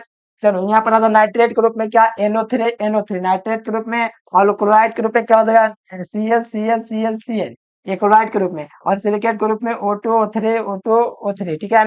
ये आपका सिलिकेट के रूप में हुआ। ये सब आपको क्लियर रखना है, ठीक है, हर हाल में ध्यान रखना है। ये सब होता है कि सल्फाइड के रूप में कहा जाए, कोई इस प्रकार से पाया जाता है, तो इस प्रकार आपको याद रखना है। चलिए आ जाइए नेक्स्ट लाइन में। देखो प्रमुख धातुओं के प्रमुख है, ठीक है। यहाँ पर आप लोग को देख लेना है एक शॉर्ट, ठीक है। ये देख लीजिए, धातु दिया गया इधर आपका, देखो एक मेटल दिया गया और आपका और दिया गया, अयस्क दिया गया है। तो यहाँ से देखिए क्या कहा जा रहा है, देखिए मैग्नीशियम की बात करें तो डोलामाइट इसमें होता है। डोलामाइट का सूत्र क्या होता है, CaCO3 एस्बेस्टस होता है। देखो इस सबका अयस्क होता है, ऑब्जेक्टिव में पूछा जाता है कि मैग्नीशियम का अयस्क कौन होता है, डोलामाइट देता है, एस्बेस्टस दे देता है, मैग्नेसाइट दे देता है, कार्नालाइट दे देता है, टोल्क दे देता है। तो ये सब इसी का बगल में सूत्र लिखा हुआ है। अब जिंक का देखो, जिंक का पूछा जाता है कि किन्हीं जिंक के दो किन्हीं अयस्कों का नाम लिखे और उसका सूत्र लिखे, आपके परीक्षा में पूछा जाता है मेरे प्यारे लाल, याद कर लो, ठीक है, याद करो। देखो मैं बता देता हूँ इंपोर्टेंट इंपोर्टेंट कौन है। मैग्नीशियम इंपोर्टेंट है, जिंक आपका, देखो सभी इंपोर्टेंट ही है, ठीक है, आपको इग्नोर नहीं करना है, सभी को याद रखना है। दो दो तीन तीन अयस्क पक्का याद रखो, निष्कर्षण में 5 नंबर में पूछा जाता है। देखो जिंक ब्लेंड होता है जिसका सूत्र ZnO से होता है, और यहाँ पर जिंक कार्ड होता है, ZnO होता है, कैलेमान होता है, ZnCO3 होता है, व्हाइट होता है जो ये वाला सूत्र होता है, ठीक है। पारा का देखिए एक होता है HGS होता है, टेन का भी आपका क्या होता है, कैल्सिट्राइट होता है, ठीक है, याद रखना, ये सब आपको परीक्षा में पूछा जाएगा और इसको ऑब्जेक्टिव के तौर पर याद रखना, क्योंकि पहले भी पूछा गया है ये सब। लोहा के लिए देखो हेमाटाइट होता है Fe3, मैग्नेटाइट हुआ, सिटेराइट हुआ, आपका आयरन पाइराइट हुआ और आपका लिमोनाइटाइट हुआ। ठीक है, ये सब क्या हुआ, लोहा का हुआ। फिर आगे आ जाइए, आगे आप लोग देख लीजिए क्या क्या लेड का लिखा हुआ। तो लेड आपको पता है कि गैलेना का अयस्क है, और सिल्वर में देख सकते हो सिल्वर ग्लास हो गया, हॉर्न सिल्वर हो गया, पायराजिलाइट हो गया, ये सब है आपका सूत्र में लिखा हुआ है। ठीक है, हारमोनियम में आओ, बॉक्साइट हो गया, कोरंडम हो गया, क्रोलाइट हो गया, अबरक हो गया, रूबी अबरक हो गया। ठीक है, तो ये सब जो है प्यार बच्चों क्या है, तो ये सब आपका अल्युमिनियम का क्या अयस्क है। चलिए बहुत बढ़िया। तांबा में आप लोग देख लीजिए कॉपर पाइराइट होता है। ठीक है, कॉपर पाइराइट CuF2 होता है, ट्यूपराइट Cu2 होता है, और साथ में कॉपर ग्लास Cu2s होता है। ये कॉपर वाला भी आपको याद है। लास्ट वाला देखो, निष्कासन किसके किसके पूछा जाता है, निष्कासन जान लो किससे पूछा जाता है, तांबा से पूछा जाता है, एल्युमिनियम से पूछा जाता है, लोहा से पूछा जाता है। तांबा एल्युमिनियम हो गया, एक और क्या बच गया, जिंक। ठीक है, इससे चार को से पक्का को पूछता है, याद कर लो। तांबा से पूछेगा, एल्युमिनियम से पूछेगा, लोहा से पूछेगा। ठीक है, एक जिंक होगा, जिंक दिया गया है कि नहीं दिया गया है, हाँ ये जिंक रहा, इससे 5 नंबर का क्वेश्चन पूछा जाता है। चलो आ जाओ, ये देखो यहाँ पर आपका क्या गया, धातु का, यानी कि धातु कर्म देखिए क्या है, धातु का जो शोधन होता है, प्रक्रिया जो है, ये सब क्या है, ये सब आप लोग एक बार जान लीजिए। ठीक है, चलिए बहुत बढ़िया प्यारे बच्चों। ठीक है, अब आ जाओ यहाँ पर धातु कर्म में आप लोग देख लीजिए क्या है खास। ठीक है,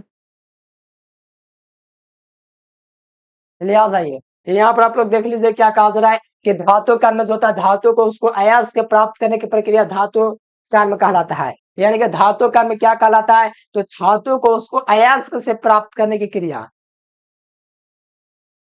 धातु को उसको अयस्क से प्राप्त करने की प्रक्रिया, यानी कि धातु को उसको अयस्क से प्राप्त करने की प्रक्रिया आपका धातु कर्म कहलाता है। ठीक है, कोई भी धातु है प्यार बच्चों, तो उस देखिए कोई भी आपका अयस्क धातु, कोई भी धातु को उसको अयस्क से, जैसे कोई भी धातु है, जैसे कि आपका कार्बन डाइऑक्साइड, जैसे कि आप लोग देख लीजिए, आप लोग मान लीजिए आप लोग क्यूपराइट, जैसे कि आपका हो गया CuFeS2 होता है, कॉपर पायराइड, जैसे CuFeS2 कॉपर का निष्कासन करें, CuFeS2, तो इससे हम लोग को कॉपर का निष्कासन करना है, तो हमको इससे कॉपर प्राप्त करना है, तो यही आपका परिभाषा होता है। जैसे यहाँ पर धातु को उसको अयस्क से, जैसे कि देखिए कॉपर पायराइड का अयस्क है ना, कॉपर पायराइड का अयस्क, यानी कि कॉपर का अयस्क है ना, तो इसको अयस्क से धातु कॉपर प्राप्त कर लेंगे, तो यही प्रक्रिया आपका कहलाता है धातु कर्म।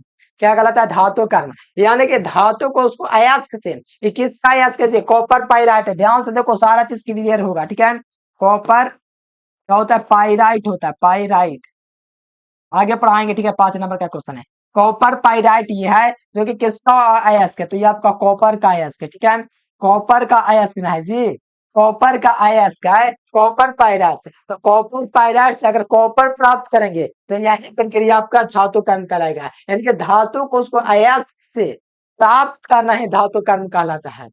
जैसे धातु कर्म में निम्नलिखित विधियां आता है, जैसे धातु जो कर्म होता है उसमें कौन कौन सी विधियां होता है, पहला होता है अयस्कों का चूर चूर करना। देखो प्रयुक्त विधियों में पहला क्या होता है, जो भी अयस्क है, ठीक है, कोई भी अयस्क मान लो प्यारा बच्चों, रोड़ा पत्थर कुछ भी होगा, ठीक है, लोहा मान लो, तो कोई भी है उसको, तो उसको पहले चूर चूर करेंगे, एकदम मार लोड़ा मार पत्थर एकदम चूर चूर करेंगे, उसको क्या करेंगे, चूर चूर एकदम चुनी चुनी कर देंगे। और दूसरा में होगा अयस्कों के सामने, अयस्कों के सामने बड़ा सारा टॉपिक आता है। ठीक है, अयस्कों का सामने बहुत सारा विधि है, तो ये भी जानेंगे। अयस्कों का तोड़ना में तो तोड़ तोड़ के एकदम गुद्दे गुद्दे एकदम पानी पानी कर देंगे, एकदम चुन्नी चुन्नी कर देंगे, तो आराम से काम हो जाएगा, मशीन में डालेंगे एकदम चुन्नी चुन्नी इसको कर देंगे। ठीक है, फिर आपका अयस्कों का समाधान, फिर धातुओं का पृथक्करण, धातु का अलग अलग करना है, फिर धातु का शोधन लास्ट में। यही टॉपिक है जो कि आपको मेन मेन पढ़ना है। फिर आपका क्या होता है, 5 नंबर पूछा जाता है लोहा का, तांबा का, कॉपर का, ये सब का निष्कासन करना सिखाएंगे, आराम से हो जाएगा। ठीक है, पहले ये आप लोग जान लो कि धातु को उसको अयस्क प्राप्त करने की प्रक्रिया धातु कर्म कहलाता है, जिसमें आपका ये 4 विधियां होता है जिससे चलता है। तो यहाँ से आप लोग देखिएगा प्यारे बच्चों, तो अयस्कों का चूर चूर करना पहले आता है। अयस्क जो होता है, इसमें अयस्क के छोटे छोटे टुकड़ों को चक्की में डाल करके या रिलाई कर देते हैं। ठीक है, इसको एकदम चुनने चुनने कर देते हैं। अयस्क के छोटे टुकड़ों को चक्की में डाल करके या घुमाते हैं घुमाते हैं घुमाते हैं घुमाते हैं घुमाते हैं, एकदम उसको बुकनी बना देते हैं। ठीक है, एकदम चुन्नी चुन्नी कर देते हैं। क्या कहते हैं, चुनी चुनी यानी कि पीस करके महीन चूर्ण बना दिया जाता है, ला पाउडर बना दिया जाता है। यानी कि उसको इतना मारा पीटा जाता है, एकदम मार मार के एकदम कुचंबर निकाल देता है, एकदम चुन्नी चुन्नी कर देते हैं इसको, एकदम पातर दुबर कर देते हैं, यानी कि ये पीस करके एकदम महीन चूर्ण इसको बनाते हैं। चूर चूर का क्या है, इसको एकदम मार पत्थर मार लोड़ा एकदम चूर चूर कर देते हैं। जैसे आप लोग चटनी बनाते हैं, एकदम ठप ठप पूरा मार एकदम चुनी चुनी करते हैं, उसी प्रकार से अयस्कों के छोटे छोटे टुकड़ों को, जैसे कि देखें, मान लो ये आपका क्या है प्यारे बच्चों, ये आपका पदार्थ है, ठीक है। ये आपका बड़ा बड़ा पदार्थ है, तो इसको तोड़ेंगे तो इतनी को कर सकते हैं, तोड़ के इतनी को कर सकते हैं। अरे भाई इतनी को कर, अरे इतनी को कर, इतनी को, लेकिन इसको चुनने चुनने करने के लिए हमको मशीन में डालना पड़ेगा। क्या करना पड़ेगा, मशीन में डालना पड़ेगा चुनी चुनी करने के लिए, ठीक है। चलिए, फिर इसका क्या महीन चून बना दिया जाता है, और इसको के छोटे टुकड़ों को, ठीक है। चलिए बहुत बढ़िया, यहाँ पर आपको टुकड़ा टुकड़ा किया जाता है शुद्ध चुन चुन। चलिए, अयस्कों के सामने मैंने बताया कि थोड़ा विधियां होता है, ठीक है। अयस्कों का जो साधन होता है, इसमें क्या होता है, कुछ विधियां होता है, ठीक है। आइए समझ लेते हैं प्यारे बच्चों, अयस्कों का सांधन पहले होता है, ठीक है। क्या होता है, अयस्कों का जो सांधन होता है, इसमें क्या होता है, बहुत सारा चीज आता है। देखो यहाँ से लिखा हुआ है भी, ठीक है, सारा मैं आपको फिगर के साथ बताएंगे। ये नहीं कहेंगे कि रट लो बाबू, याद करें इंपोर्टेंट, ऐसा नहीं। फिगर के साथ मैं कहता हूँ याद करने की जरूरत नहीं, आपको याद हो जाएगा, देखते हैं, पहले जान लो। अयस्कों का सांधन, अयस्कों में उपस्थित अशुद्धियों को, अयस्कों में उपस्थित अशुद्धियों को दूर अयस्कों को दूर करने की प्रक्रिया को अयस्कों का सांधन कहा जाता है, जो निम्नलिखित चरणों में होता है। मैंने बताया कि आपके पास चावल है प्यारे बच्चों, एक बाल्टी, उसमें साला डाला हुआ है क्या, लोढ़ा पत्थर सब डाल दिया है कि वजन बढ़ जाए, हमको कमाई हो जाए, वो कर दिया है, ठीक है। तो उसमें क्या अशुद्धि, जो उसको बाहर निकालने के कौन कौन से विधि है, जैसे कि तो आप लोग जानते हैं कि चुन के भी निकाल सकते हैं। देखो शुरू में दिया भी गया हाथ से चुन कर, तो हाथ से चुन कर निकाल सकते हैं। अगर ज्यादा हुआ तो गुरुत्व प्रेरकरण भी कर सकते हैं, फुस्सा वगैरह होगा, सारा चीज समझ में आएगा, अपने भाषा में समझाएंगे। अगर ज्यादा ही है तो गुरुत्व प्रेरकरण विधि, मतलब समझ सकते हो, गुरुत्वाकर्षण के द्वारा फटका फटका के करेंगे तो गुरुत्वाकर्षण लगेगा, वो भी हो जाएगा। फेनोत्प्लवन विधि, उसमें पानी डालेंगे तो फेन की तरह आपका जो भी अपशिष्ट पदार्थ ऊपर आ जाएगा। और फिर चुंबकीय प्रतिकारन विधि, जो चुंबकीय पदार्थ होंगे अपनी ओर आकर्षित कर देंगे और मवाद वगैरह बाहर जाएगा। यानी ओवरऑल आपको समझ में आएगा, टेंशन वाली बात नहीं है। चलो, अयस्कों पर अशुद्धियों को दूर करने की प्रक्रिया को अयस्कों का सांधन कहा जाता है। जो निम्नलिखित चार में बता, आपको पता चला है अयस्कों को सांधन क्या होता है, अयस्कों से अशुद्धि को दूर करना। जैसे मैंने बोला ना, एक लीटर, एक बोरा आपके पास चावल है, ठीक है जी, उसमें तो कुछ ना कुछ अपशिष्ट अशुद्धि रहता है गैंग, ठीक है। कुछ भी रह सकता है, कंकड़ पत्थर भूसी हो, कुछ ऐसे थोड़ी कोई पका देगा, भूसी वगैरह रहेगा, ऐसी पका देगा बिना फटकार ले, आपकी मम्मी फटकारती होगी, उसमें से कंकड़ पत्थर चुना जाता होगा, उसको बढ़िया से किया जाता है, उसी को तो कहा जाता है यस्को का सांद्रण। आपके घर में वो काम हो रहा है, आपको पता नहीं क्या यस्को का सांद्रण हमारे घर में हो रहा है, उसी को कहा जाता है, ठीक है। तो यहाँ से आइए, यहाँ से मैं आपको बताता हूँ, ये निम्नलिखित चरणों में होता है, क्योंकि निम्नलिखित चरणों में तो मतलब क्या हुआ, मतलब बहुत तरीका है जिसको हम साफ कर सकते हैं। अब जरूरत थोड़ी है कि सिर्फ आपका चावल नहीं आपका यस्क है, बहुत सारा चीज है। लोहा का निष्कर्षण भी करेंगे, मिट्टी का निष्कर्षण करेंगे, मान लीजिए उसमें सोना है तो सोना का भी निकाल सकते हैं इस विधियों से, ठीक है। पहला क्या होता है, हाथ से चुन करके, हम लोग तो चुटकियों में एकदम हाथ से हाथ ढेला ढकर फेंक दिए, काला कुला सब था निकाल दिए, चावल बनने के लिए तैयार। तो ये आपका हाथ से भी कर सकते हैं, कोई भी चीज आपका है तो हाथ से भी कर सकते हैं। दूसरा गुरुत्व प्रेरकरण, मतलब कि गुरुत्व मतलब कि ग्रेविटेशन, आप लोग पढ़े होंगे, आकर्षित कर कोई भी चीज के नीचे, जैसे कि इसको हम लोग गिरा देंगे तो नीचे चला जाएगा, तो उसका भी एक विधि होता है अयस्क के सांधन के लिए, वो एक फिगर के साथ बताएंगे। फेनोत्प्लावन विधि नाम से पता चला कि फेनोत्प्लावन मतलब कि डाल दिए, डाल दिए अथी में, क्या बोलते हैं, बाल्टी में, तो जो भी अपशिष्ट पदार्थ होंगे ऊपर जम जाएंगे, और जो मेन पदार्थ होंगे चावल नीचे चला जाएगा। देखे होंगे, होता होगा आपके घर में भी वो सब वगैरह, ठीक है। चुंबकीय प्रतिक्रिया, जिसमें चुंबक लगा होता है, चुंबकीय पदार्थ को अपनी ओर आकर्षित कर देता है, और जो भी मिट्टी वगैरह दूर गिर जाता है, फिगर के साथ सारा बताएंगे। चलो ये सा, चलो पहला आपका आएगा हाथ से चुन करके हाथ से चुन करके आप लोग खुद करते हैं, चलिए हाथ से चुन करके देख लीजिए। पहला क्या होता है, क्या पढ़े, अयस्कों का, अयस्कों का सांधन पढ़ रहे हैं, जिसमें आपका पहला क्या होता है, हाथ से चुन करके, हाथ से चुन करके भी कर सकते हैं। अयस्क में उपस्थित बड़े आकार के खाली हुए आकार वाले अशुद्धियों को हाथ से चुनकर अलग किया जा सकता है, या अयस्क जो होता है, या अयस्क बड़े ढेलों का अशुद्धियों से हाथ से चुन करके ढेला से बिगा बिगा चुना बिगा बिगा ऐसे इस प्रकार से क्या किए, बेच दिए। जो भी ढेला ढक्कन था एकदम अयस्क में था, जिससे कि आप लोग कोई भी पदार्थ लेते हैं, बढ़िया चीज लेते हैं, कुछ लाने गए मार्केट से किलो के मात्रा में 10 किलो 20 किलो, तो उसमें कुछ अशुद्धि होता है, तो ढीला ढक कराएगा या चुन के फेंकेंगे इस प्रकार से। मेन तो आपका चावल एग्जाम्पल है, चावल में क्या अशुद्धि नहीं रहता, उसमें चुनना पड़ता है इससे से, तो वो भीग रहे हैं ना, तो यही आपका कहलाता है अयस्कों का चुनना, ठीक है, यानी कि हाथों से चुन करके अयस्कों का सांधन करना, ठीक है, साफ करना। तो ये आपका प्यार बच्चों देखो, ये तो आप लोग खुद समझ सकते हो, ठीक है, इसमें कोई दिक्कत वाली बात आप लोग समझ गए जी, आ जाइए, चलो आ जाओ। हाँ जी देखो, ये दे लगा हुआ फिगर, आप समझ में, इंग्लिश मीडियम नीचे है, टेंशन वाली बात नहीं है, ठीक है, समझ लो फिर इंग्लिश मीडियम में देख लेना। चलो अब ये देखो, चलो यहाँ पर आपका क्या कहा जा रहा है, देखो, देख रहा है आपको, देखो यहाँ पर एक कंटेनर रखा हुआ है, यहाँ से आप लोग देखो पानी की धारा इसमें दिया जा रहा है, और इसमें जो भी पदार्थ है प्यारे बच्चों, यहाँ से देखो, इसमें आपका डाल दिया गया पदार्थ, ठीक है, इसमें क्या, इसमें पानी बहाया गया, इसमें पानी तो जा रहा है, और जो मेन मेन पदार्थ है, ठीक है, जैसे कि आपका मेन पदार्थ होगा, जो मेन पदार्थ होगा वो क्या हो रहा है, जमा हो जा रहा है यहाँ पर, ठीक है, यहाँ पर आप लोग को दिखेगा, ठीक है, यहाँ पर गोल गोल आपको थोड़ा दिख रहा होगा, अधिक मात्रा अधिक जो घनत्व है वो आपका क्या हो रहा है, जिसका घनत्व अधिक है वो पानी के साथ नहीं बह रहा है, लेकिन जो हल्का चीज है भूसी वगैरह, ठीक है, वो पानी के साथ बह रहा है, यानी कहने का मतलब अधिक जिसका घनत्व जो भारी है, ठीक है, वो क्या हो रहा है, पानी तो गिर रहा है, लेकिन जो अधिक 200 घनत्व वाले पदार्थ है वो आपका क्या हो रहा है, ठहर जा रहा है यहाँ पर, ठीक है, गड्ढा जो है इसमें क्या हो जा रहा है, जमा हो जा रहा है, ठीक है, जमा हो जा रहा है, तो ये आपका होता है गुरुत्व पृथक्करण विधि, पानी की धारा है, और ये आपका पानी है, कम घनत्व वाला शुद्धि जो है प्यारे बच्चों देखो, ये यहाँ पर आपके इसमें आकर के कंटेनर में जमा हो रहा है,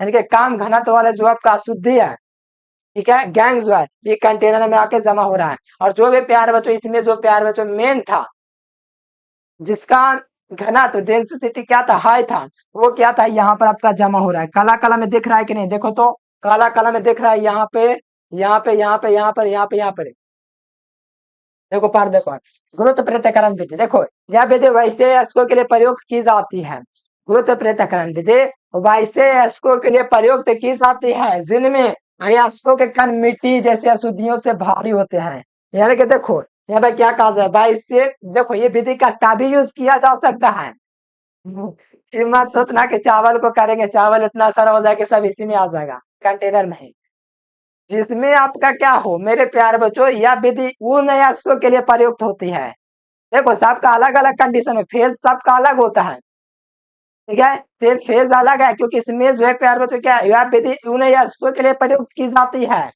जिनमें जिनमें ये लाइन ध्यान देना, जिनमें आपका क्या होता है, जिनमें अयस्कों के जो कण होते हैं, जो मेन अयस्क है जैसे चावल है, तो इसमें अयस्कों के कण मिट्टी जैसे अशुद्धियों से भारी होता है, यानी कि अयस्क के कण जो होता है मिट्टी जैसे अशुद्धियों से भारी होता है, समझो यहाँ से, अयस्कों के जो कण होते हैं मिट्टी जैसे अशुद्धियों से भारी होते हैं, ठीक है, तो उदाहरण के लिए हेमाटाइट टीस्टोन आदि अयस्कों का सांद्र समानता इसी विधि से किया जाता है, ठीक है, अधिक घनत्व वाले अयस्कों को उसमें उपस्थित हल्के अशुद्धियों से केवल पानी के धो करके अलग कर सकते हैं, यानी कि अधिक घनत्व वाले अयस्क को उसमें सिर्फ उपस्थित जो होता है पहले तो हल्की अशुद्धियों से केवल पानी से धो करके करा जाते कर सकते हैं, अयस्कों को खूब महीन पीस करके पानी के प्रवाह में खूब लाया जाता है, अयस्क से भारी कण जो होता है, अयस्क के भारे का नीचे पेंदे में जम जाता है, देखो पेंदे में जमा हुआ है, यहाँ पर देख लो, ये जो है अयस्क से भारी जो कण है पेंदे में जमा है, देख लो यहाँ पर आपका ढुलान जो है इस प्रकार से गहरा रहेगा, तो ये जो पेंदी होता है ना यहाँ पर आपका जम जाएगा, ठीक है, जहाँ पेंदी होगा यहाँ पर आपका जमते जाएगा, लेकिन जो जो हल्के होंगे वो आपका कंटेनर में जमा हो जाएगा, ठीक है, अयस्क के भारे का नीचे पेंदी में बैठ जाते हैं, और मिट्टी जैसे हल्की अशुद्धि देखिए, और मिट्टी जैसे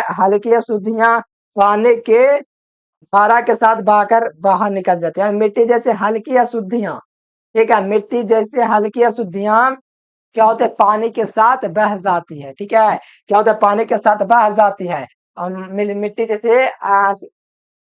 मिट्टी जैसे क्या हल्के वाले जो पदार्थ होते हैं पानी के साथ बह गए कंटेनर में जमा हो गया, शुद्ध देख सकते हो कम घनत्व वाले, ये था, इसी को समझना है प्यारे बच्चों, तो मैं आपको एग्जांपल दे देता हूँ, जैसे कि आप खुद भी कर सकते हो, इस प्रकार से आप लोग ले सकते हैं, ठीक है, इस प्रकार से आप लोग ले लीजिएगा। आप लोग मिट्टी कीजिएगा, मिट्टी नहीं कीजिएगा, चावल ले लीजिए, और आप लोग ले लीजिए उसमें क्या, चावल ले लीजिए, और आप लोग ले लीजिए हल्का चीज को ले लीजिए, भूसी ले लीजिए, भूसी है, चावल ले लीजिए, भूसी ज्यादा ले लीजिए, भूसी ज्यादा ले लीजिए, और चावल को पानी के साथ बहाइए, तो चावल आपका क्या हो जाएगा, यहाँ पर आपका बैठ जाएगा। ठीक है, खुद से भी प्रैक्टिकल कर सकते हो, बैठ जाएगा। और भूसी जो होगा ना, पानी के साथ या कंटेनर में प्रवेश कर जाएगा जी, कंटेनर में प्रवेश कर जाएगा भूसी।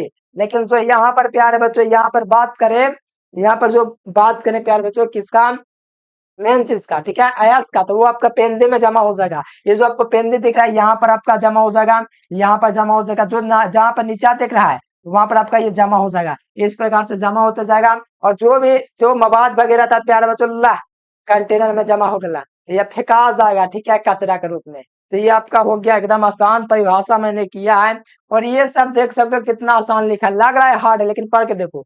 या फिर उन अयस्कों के लिए प्रयुक्त की जाती है जिसमें अयस्क का टन मिट्टी जैसे अशुद्धियों से भारी होता है, ठीक है।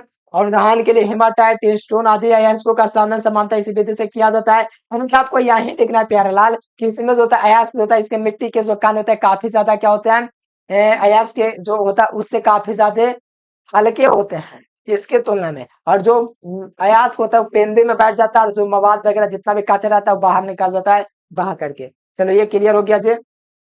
अब आ जाओ, फेन उत्प्लावन, नाम से पता चला फेन, फेन नाम से पता चला फेन, यानी कि फेन निकल जा रहा है। फेन उत्प्लावन विधि देखिए कितना आसान है।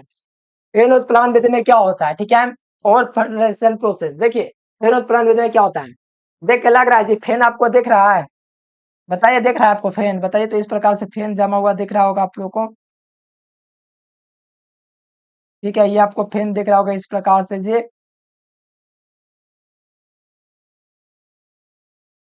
ये आपका क्या है, फेन जमा हुआ है। तो देखिए पढ़िएगा, फेन उत्प्लावन विधि क्या एग्जाम में पूछेगा, आराम से करना।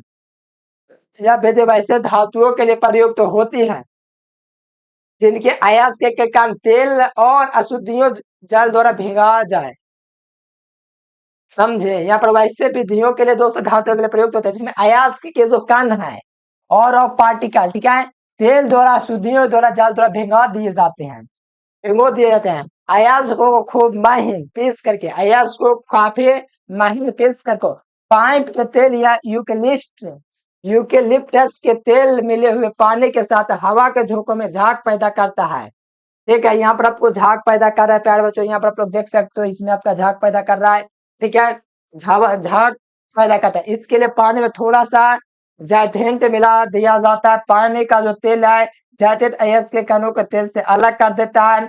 जाहिर सी बात इसमें मिला है तो पांच जो इसमें तो प्यारे बच्चों था जो भी काम था, ये ऊपर आपका थोड़ा आपका जर्मन होगा फेन के रूप में, और शुद्ध जो है यहाँ पर आप लोग देख पा रहे हैं, देख पा रहा होगा इसमें आपका शुद्ध शुद्ध जो देख पा रहा होगा इसमें देख पा रहा है, ठीक है, जेंट है, ठीक है।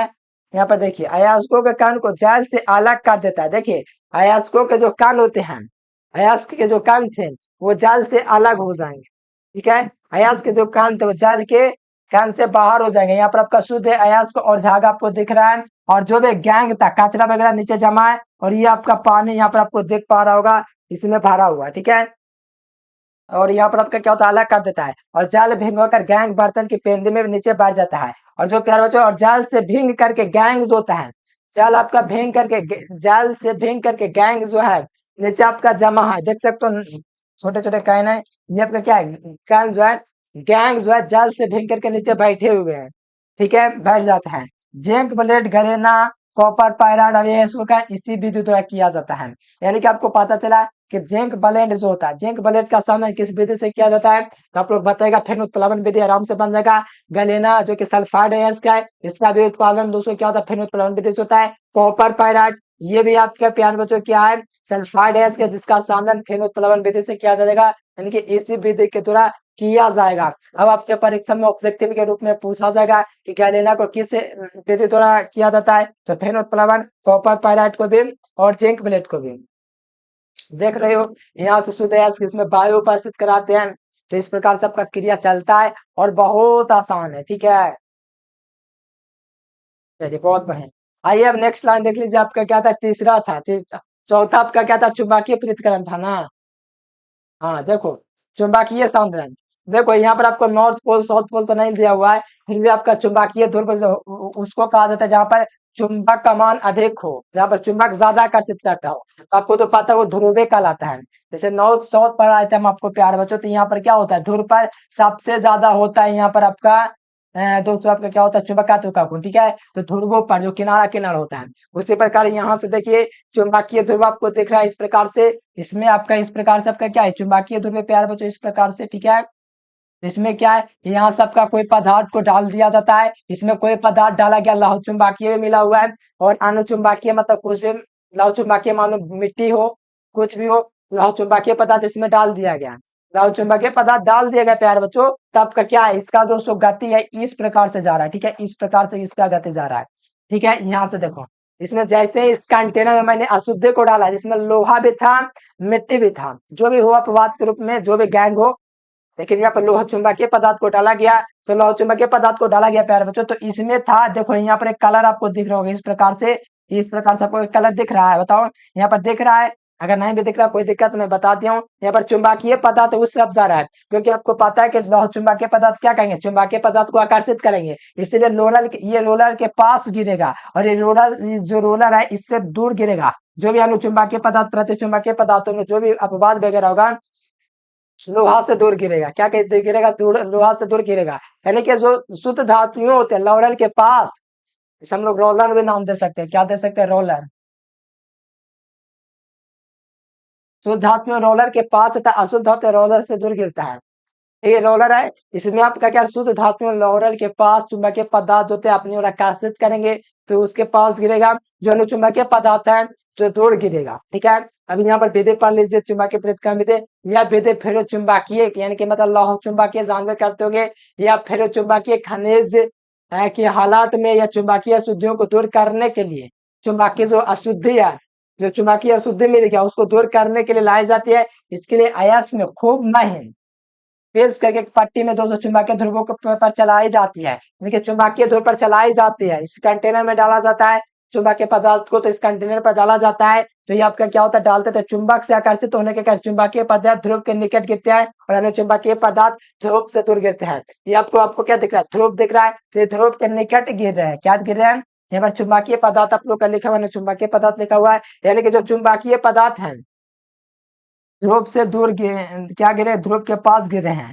और जब आपके दोस्तों अनुचुंबकीय पदार्थ है वो आपका ध्रुव से दूर गिर रहा है।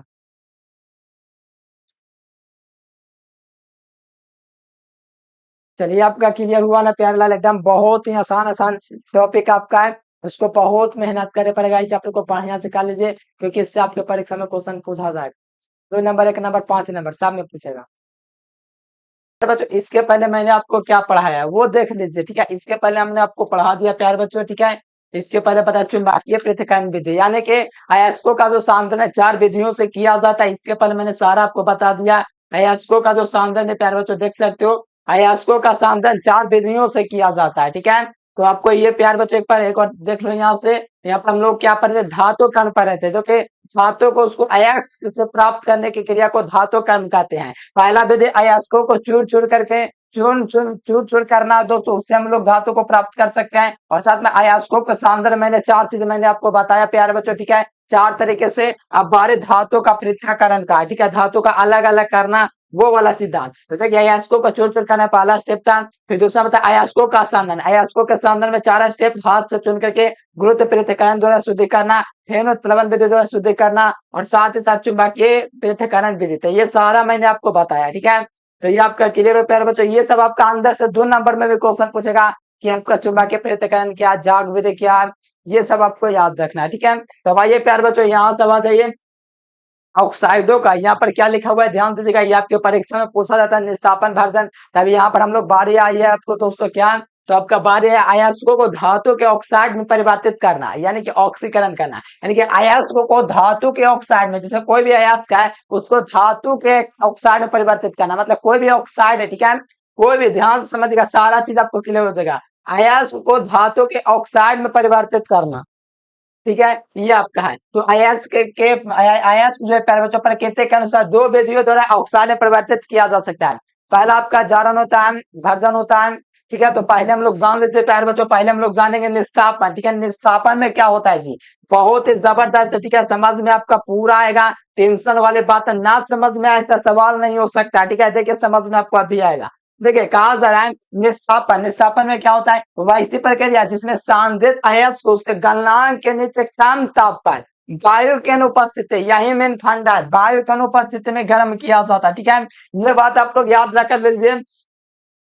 वैसे प्रक्रिया जिसमें सांद्रित अयस्क को उसको गलनांक के नीचे दोस्तों वायु की अनुपस्थिति में, दोस्तों अनुपस्थिति में क्या कहते हैं, हिट किया जाता है, गर्म किया जाता है। तो जिसके फलस्वरूप कार्बोनेट एवं हाइड्रोट अयस्क के क्या होता है, ऑक्साइड में परिवर्तित हो जाता है। यानी जब कार्बोनेट एवं हाइड्रेट अयस्क जो है ऑक्साइड के रूप में परिवर्तित हो जाता है। तो यहाँ पर देख सकते हैं, यहाँ पर सीओ है, जैसे कि यहाँ पर आपका क्या है, कार्बोनेट अयस्क है। यहाँ पर आपको कार्बोनेट के लिए बताए थे ना अभी आपको, कार्बोनेट अयस्क, सल्फाइड अयस्क, नाइट्रेट अयस्क, क्लोरीन अयस्क। तो इधर पहले मैंने आपको बताया था अयस्कों की प्रकृति, तो उसमें आपका प्रकृति में मैंने आपको क्या बताया था कार्बोनेट अयस्क की बताया था और हाइड्रेट अयस्क में बताया था। यहाँ पर क्या कहा जा रहा है, वैसी प्रक्रिया जिसमें सांद्रित अयस्क को, यानी कि कोई भी सांद्रित मान लीजिए, यही आपका सांद्रित अयस्क है, क्या सांद्रित अयस्क है, उसको गलनांक से नीचे, उसके गलनांक से नीचे के ताप पर वायु की अनुपस्थिति में गर्म किया जाता है। यानी कि इसको जो है प्यारे बच्चों वायु की अनुपस्थिति में क्या किया जा रहा है, हीट किया जा रहा है, जिसके फलस्वरूप कार्बोनेट एवं हाइड्रेट अयस्क ऑक्साइड में परिवर्तित हो जा रहे हैं। यानी कि कार्बोनेट जो अयस्क है प्यारे बच्चों, कार्बोनेट एवं जितने भी ये कार्बोनेट अयस्क है, ठीक है, ये आपको तो पता है। और ये का नीचे में आपका हाइड्रेट अयस्क है, ये किसमें परिवर्तित हो जा रहा है, अयस्क के ऑक्साइड के रूप में, ध्यान दीजिएगा, अयस्क के ऑक्साइड के रूप में परिवर्तित हो जाए। जो अयस्क के प्यारे बच्चों, ये अयस्क कौन है, ये ऑक्साइड के रूप में परिवर्तित हो गया। देखो कैल्शियम ऑक्साइड हो गया कि नहीं, ये जो था प्यारे बच्चों अयस्क, ये था ना CaCO3 कैल्शियम कार्बोनेट, ये आपका किसमें परिवर्तित हो गया, निस्तापन करने पर, हीट करने पर, ये कैल्शियम ऑक्साइड में परिवर्तित हो गया। यानी कि ये प्यारे बच्चों आप लोग देखोगे तो ये दो अयस्क ऑक्साइड के रूप में परिवर्तित हो जा रहा है। देखो यहाँ पर कैल्शियम ऑक्साइड बना कि नहीं, ये ऑक्साइड के रूप में परिवर्तित हुआ कि नहीं। और क्वेश्चन में क्या था, अयस्क को धातु को ऑक्साइड में परिणत करना, यानी कि अयस्क को धातु के ऑक्साइड, तो धातु के ऑक्साइड कैल्शियम ऑक्साइड हुआ ना, इसमें परिवर्तित हुआ कि नहीं। ये अयस्क, अयस्क क्या था, कैल्शियम कार्बोनेट अयस्क था, इसको मैंने निस्तापन किया, अयस्क के ऑक्साइड के रूप में परिवर्तित हो गया। और जब भी हमको प्यारे बच्चों, जब भी हमको कार्बोनेट अयस्क का संदन करना होगा तो इसी विधि का यूज करेंगे निस्तापन का। जैसे यहाँ पर कार्बोनेट अयस्क था, ठीक है, इसका जैसे मैंने हीट किया, निस्तापन किया वायु की अनुपस्थिति में, जैसे मैंने किया प्यारे बच्चों, ऑक्साइड था ना, ऑक्साइड, ऑक्साइड के रूप में अयस्क था, वो ऑक्साइड के रूप में बन गया। देखो यहाँ पर क्या था, कैल्शियम कार्बोनेट था, जैसे मैंने इसका क्या किया प्यारे बच्चों, जैसे मैंने इसका क्या किया आपका दोस्त किया मैंने, तो ऑक्साइड के रूप में परिवर्तित हो गया। जैसे मैंने हिट किया तो कैल्शियम आपका क्या होता है, कैल्शियम ऑक्साइड बन गया, कि कार्बोनेट के रूप में आपका क्या हो गया, ऑक्साइड ले लिया। और साथ में प्यारे बच्चों हाइड्रेट जो अयस्क है, ये जो आपको हाइड्रेट अयस्क है, ये जो आपको हाइड्रेट अयस्क दिख रहा है प्यारे बच्चों, ये क्या हुआ, ये भी आपका दोस्तों धातु के क्या, धातु के ऑक्साइड के रूप में परिवर्तित हो गया। ये हुआ कि नहीं, अल्मोनियम ऑक्साइड बना कि नहीं, बन गया कि नहीं प्यारे बच्चों।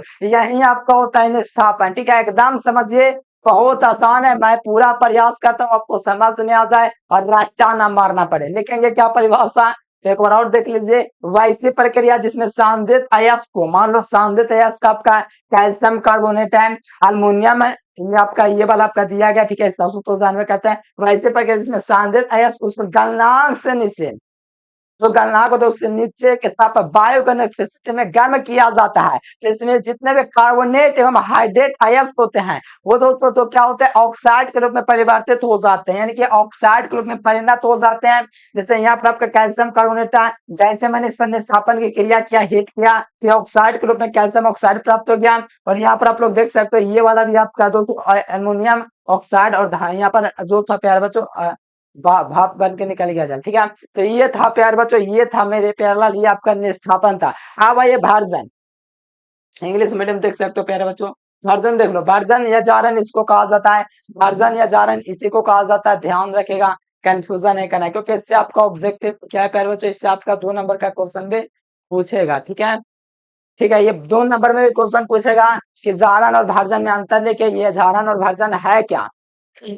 तो यहाँ पर देख लीजिए, साफ साफ दिख रहा है ना प्यार बच्चों। आइए यहाँ पर देखिए, कहा जा रहा है कि वायु की अधिकता में, वायु की अगर अधिकता होगी, ठीक है, वायु की अधिकता में सांद्रित अयस्क को द्रवनांक से कम ताप पर ऑक्साइड में परिणत करने के तापीय प्रक्रम को हम लोग क्या कहेंगे, सारण या भर्जन कहेंगे। यानी कि इस प्रतिक्रिया में क्या होता है, ध्यान से ध्यान दीजिएगा, वायु की अधिकता में सांद्रित अयस्क को द्रवनांक से कम ऑक्साइड में परिणत करने की क्रिया, जैसे कि आपका क्या है, सल्फाइड अयस्क के प्यारे बच्चों, ठीक है, ये आपको सल्फाइड अयस्क दिख रहा है ना, आप बताओ सल्फाइड जेडएनएस होता है, पीबीएस होता है, इसके पहले हम आपको बताया था, सबका मैंने अयस्कों के प्रकृति बताया था, आप लोग थोड़ा सा वीडियो पीछे कीजिएगा तो मिल जाएगा। मैंने बताया था अयस्कों के प्रकृति, नाइट्रेट का था, सल्फाइड का था, कार्बोनेट का। तो ये आपका क्या है, सल्फाइड, देखो यहाँ पर ऊपर में लिखा हुआ भी है कि सल्फाइड अयस्क धातु के ऑक्साइड के रूप में परिवर्तित हो जाते हैं। मतलब समझो क्या कहा जरा, वायु की अधिकता में, यहाँ पर क्या है, वायु की अधिकता आप लोग देख सकते हो O2 है, तो वायु की अधिकता में, ठीक है, वायु की अधिकता में सांद्रित अयस्क, जो सांद्रित अयस्क होता है प्यार बच्चों, ठीक है, सांद्रित अयस्क को द्रवनांक से कम ताप पर, द्रवनांक जो होता है उसका कम ताप पर क्या होता है, कम ताप पर ऑक्साइड में परिवर्तित करने के तापीय प्रक्रम को, यानी कि दोस्तों यहाँ पर सांद्रित अयस्क को क्या ऑक्साइड में परिवर्तित किया जा रहा है। यहाँ पर आप लोग देख लीजिए, यहाँ पर ऑक्साइड में परिवर्तित हो रहा है कि नहीं, जिंक ऑक्साइड हो गया, लेड ऑक्साइड, ये आप लोग जिंक देखो यहाँ पर ये ऑक्साइड के रूप में परिवर्तित तो हो रहा है कि नहीं, पहले ये आप लोग बताओ, ठीक है। वायु के अधिकता में सांद्रित अयस्क को, देखो अयस्क को कम ताप पर ऑक्साइड में, समझ, सांद्रित अयस्क को कम ताप पर ऑक्साइड में परिवर्तित किया जाता है। सांद्रित जो अयस्क है ये वाला आपको दिख रहा है, इसमें क्या हो रहा है, इसमें ऑक्साइड में परिवर्तित किया जा रहा है वायु की उपस्थिति में क्रिया करा करके, इस प्रक्रिया को जारण कहते हैं। इस प्रक्रिया के तहत प्यारे बच्चों जल वाष्प जो होता है वाष्प के रूप में बाहर निकाल जाता है, जल जो होता है वो वाष्प के रूप में बाहर निकलता है, ठीक है। और यहाँ पर कार्बनिक पदार्थ जो होते हैं, जितने भी कार्बनिक ऑर्गेनिक होते हैं, वो पदार्थ जो होते हैं वो क्या हो जाते हैं, नष्ट हो जाते हैं। और सबसे मेन लाइन जो आपका प्यारे बच्चों यही वाला है, ठीक है, सल्फाइड अयस्क को धातु के ऑक्साइड के रूप में परिवर्तित हो जाता है। यानी कि सल्फाइड जो अयस्क है, यहाँ पर आपको दिख रहा है जेडएनएस क्या है, एक सल्फाइड अयस्क है, धातु के प्रकृति मैंने बताया। पीबीएस भी क्या आपका यहाँ पर क्या है, सल्फाइड अयस्क है। इसको क्या है कि वायु की अधिकता में गर्म किया जा रहा है, वायु की अधिकता में क्या देता है, गर्म किया जा रहा है, हीट किया जा रहा है। देखो यहाँ पर हीट का सिंबल दिया हुआ है, तो वायु की अधिकता में हीट किया जा रहा है। तो यहाँ से क्या हो रहा है, जेडएनएस से प्यार बच्चों यहाँ पर जो है ना वो इसके जगह ले लेगा कि प्रतिस्थापित कर देगा, ठीक है, चेंज हो जाएगा, ठीक है, प्रतिस्थापित कर देगा, जेडएनएस है। तो ये प्यार बच्चों 3 को O2 है, तो ये प्यार बच्चों क्या करेगा, इसको विस्थापित कर देगा। यानी कि यहाँ पर जी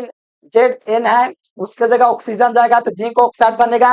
और यहाँ पर एस था प्यार बच्चों, ये वाला O2 के साथ चल जाएगा सल्फर, ठीक है, सल्फर डाइऑक्साइड। और यहाँ पर देखो पीबीएस है, ठीक है, तो पीबीएस है तो इसमें भी उसी प्रकार से पीबीओ हो जाएगा, ठीक है। और यहाँ पर आपका O3 जो है प्यार बच्चों क्या हो जाएगा, ये एस मिल करके यहाँ पर SO2 का निर्माण कर लेगा।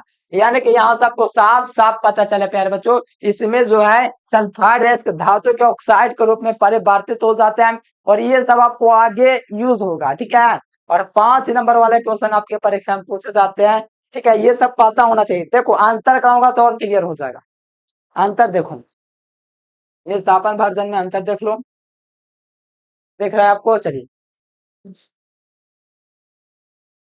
चलो यहाँ पर आओ, अंतर देख लो प्यारे बच्चों क्या कहा जा रहा है। देखो यहाँ पर अंतर आपका है कि निस्तापन की प्रक्रिया, देखो निस्तापन और भर्जन में अंतर है, ठीक है, क्या निस्तापन और भर्जन में अंतर है। निस्तापन भर्जन का है या जारन का है, भर्जन जारन एक ही होता है, ठीक है, इसका एक और नाम क्या, जारन,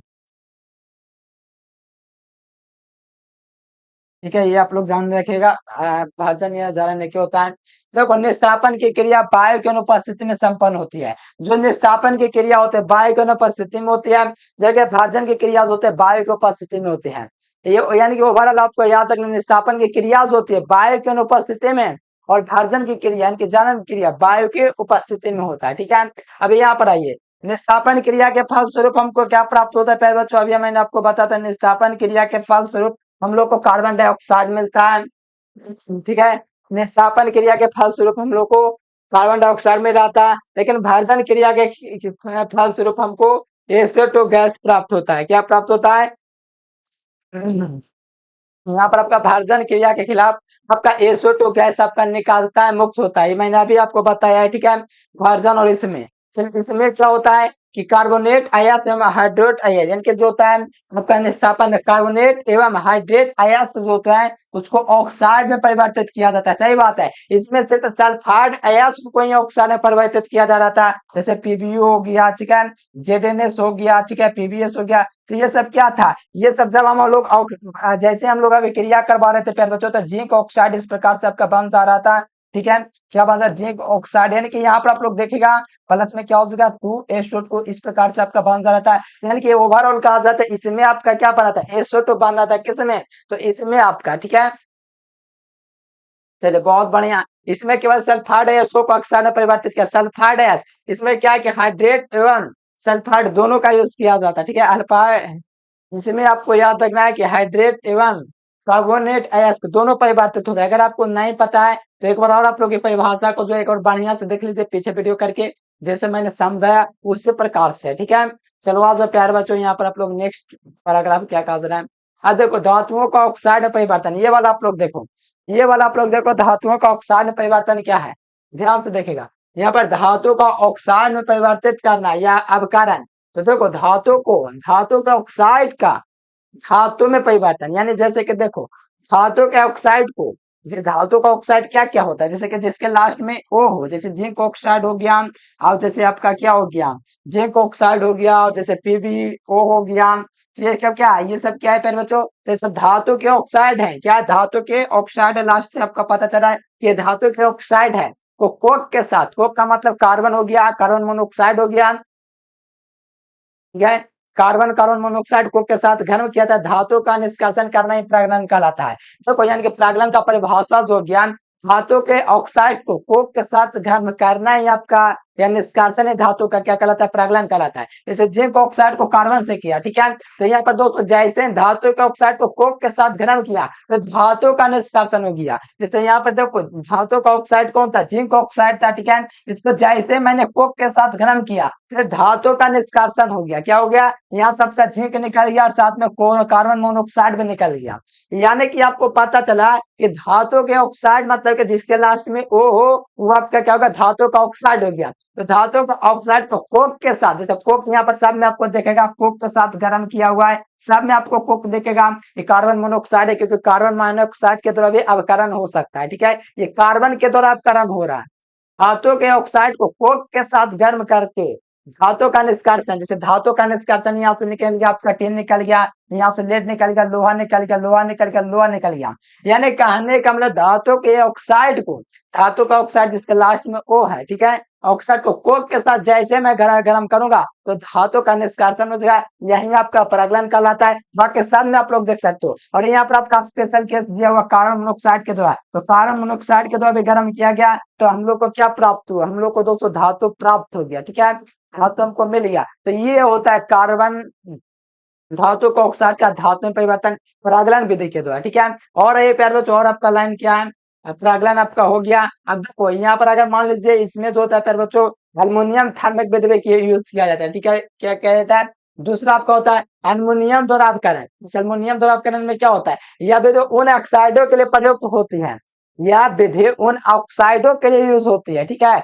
उन ऑक्साइडों के लिए जो कार्बन या तो कार्बन मोनोऑक्साइड के द्वारा आसानी से अवकृत नहीं होंगे, कहते जा भैया हम नहीं ऑक्सीकृत होने वाले हैं, कार्बन और कार्बन मोनोऑक्साइड के सिवा किसी और को भेजो तब हम लोग ऑक्सीकृत होंगे, तभी इस विधि का यूज किया जाता है जिसका नाम है एल्युमिनियम द्वारा अवकरण। यानी कि इस विधि में आपको पता चल गया यह उन ऑक्साइडों के लिए प्रयुक्त होता है जिसमें कार्बन और कार्बन मोनोऑक्साइड के द्वारा आसानी से ऑक्सीकृत नहीं होता है प्यारे, क्या नहीं होता है, अवकृत नहीं होता है। जैसे में आपका मैंगनीज हो गया, ठीक है, मैंगनीज हो गया, क्रोमियम हो गया, वैनाडियम हो गया, टिटोनियम हो जाएगा, टंगस्टन आदि के ऑक्साइड जो होते हैं मेरे प्यारे लाल कार्बन द्वारा अवकृत नहीं होते हैं या कार्बन मोनोऑक्साइड के द्वारा अवकृत नहीं होते हैं, ये क्योंकि इनके साथ जो होता है कार्बन के साथ उच्च ताप पर एक कार्बाइड का निर्माण करते हैं, क्योंकि ये जो होता है प्यारे बच्चों कार्बन के साथ उच्च ताप पर क्या करता है, कार्बाइड का निर्माण करता है, इस कारण से ये जो है प्यारे लाल प्रागलन विधि जो है संभव नहीं हो पाता है, ठीक है, क्योंकि इसमें कार्बन के साथ उच्च ताप पर ये कार्बोहाइड्रेट का निर्माण करते हैं,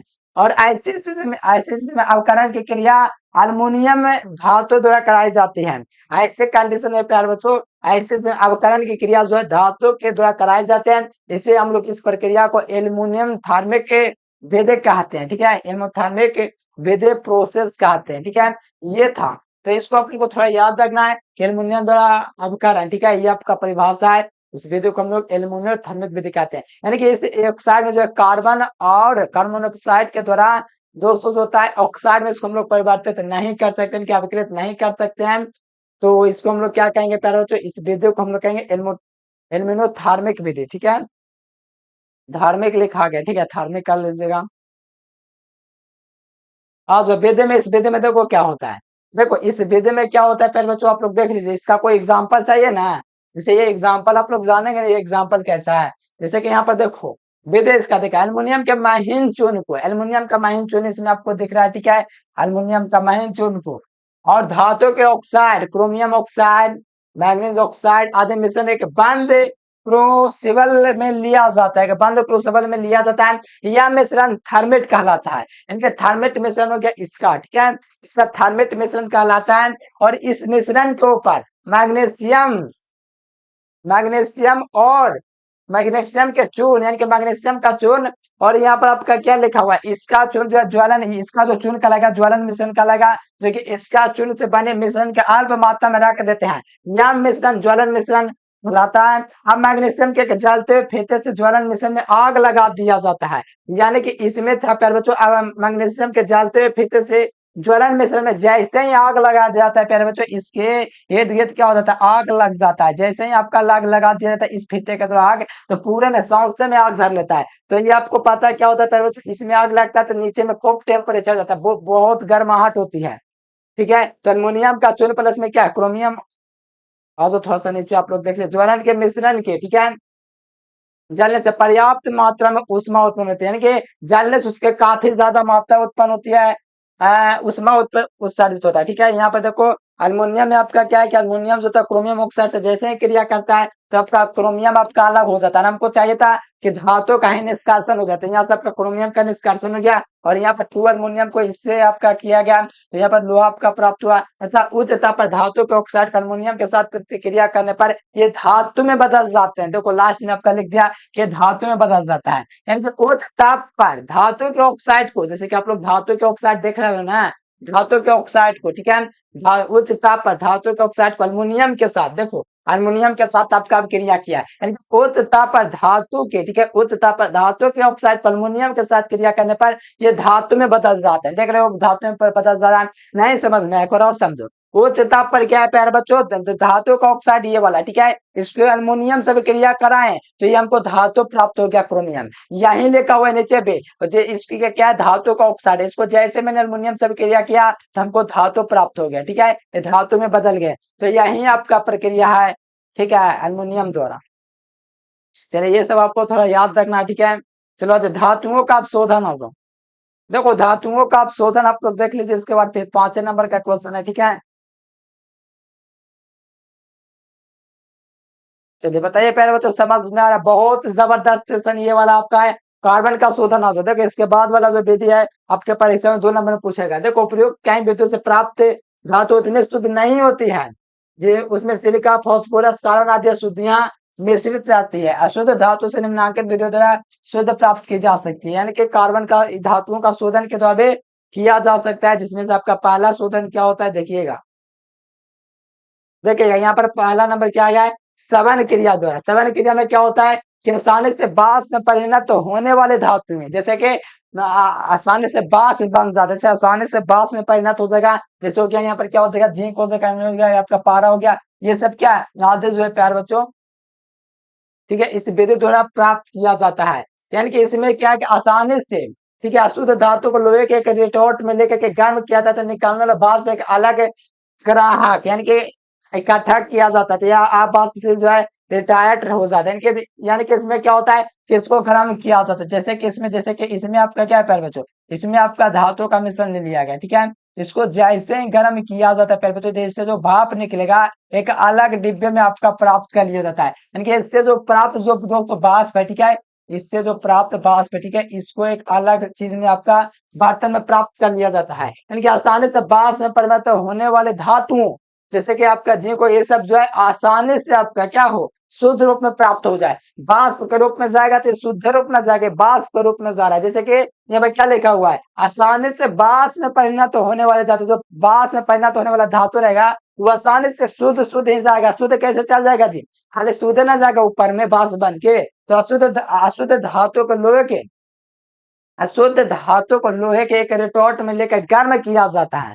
जो शुद्ध धातु उसको लोहे के रिटॉर्ट में लेकर गर्म किया जाता है। जैसे ही गर्म करते हैं तो निकालने वाला वाष्प को एक अलग ग्राहक, ठीक है, ग्राहक मतलब कि एक नए डिब्बे में या नए चीज में आपका इकट्ठा कर लिया जाता है, ठीक है, रिसीवर किया जाता है। तो अब सेल अब द्रव रिटॉर्ट में रह जाता है। देखिए यहाँ पे लिखा हुआ है आप वाष्प सेल, यानी कि जो आप वाष्प सेल है जो वाष्प के द्वारा नहीं हो सकता है, वो जो आप द्रव है वो रिटॉर्ट में रह जाता है, यानी कि डब्बे में ही रह जाता है, कंटेनर में ही रह जाता है।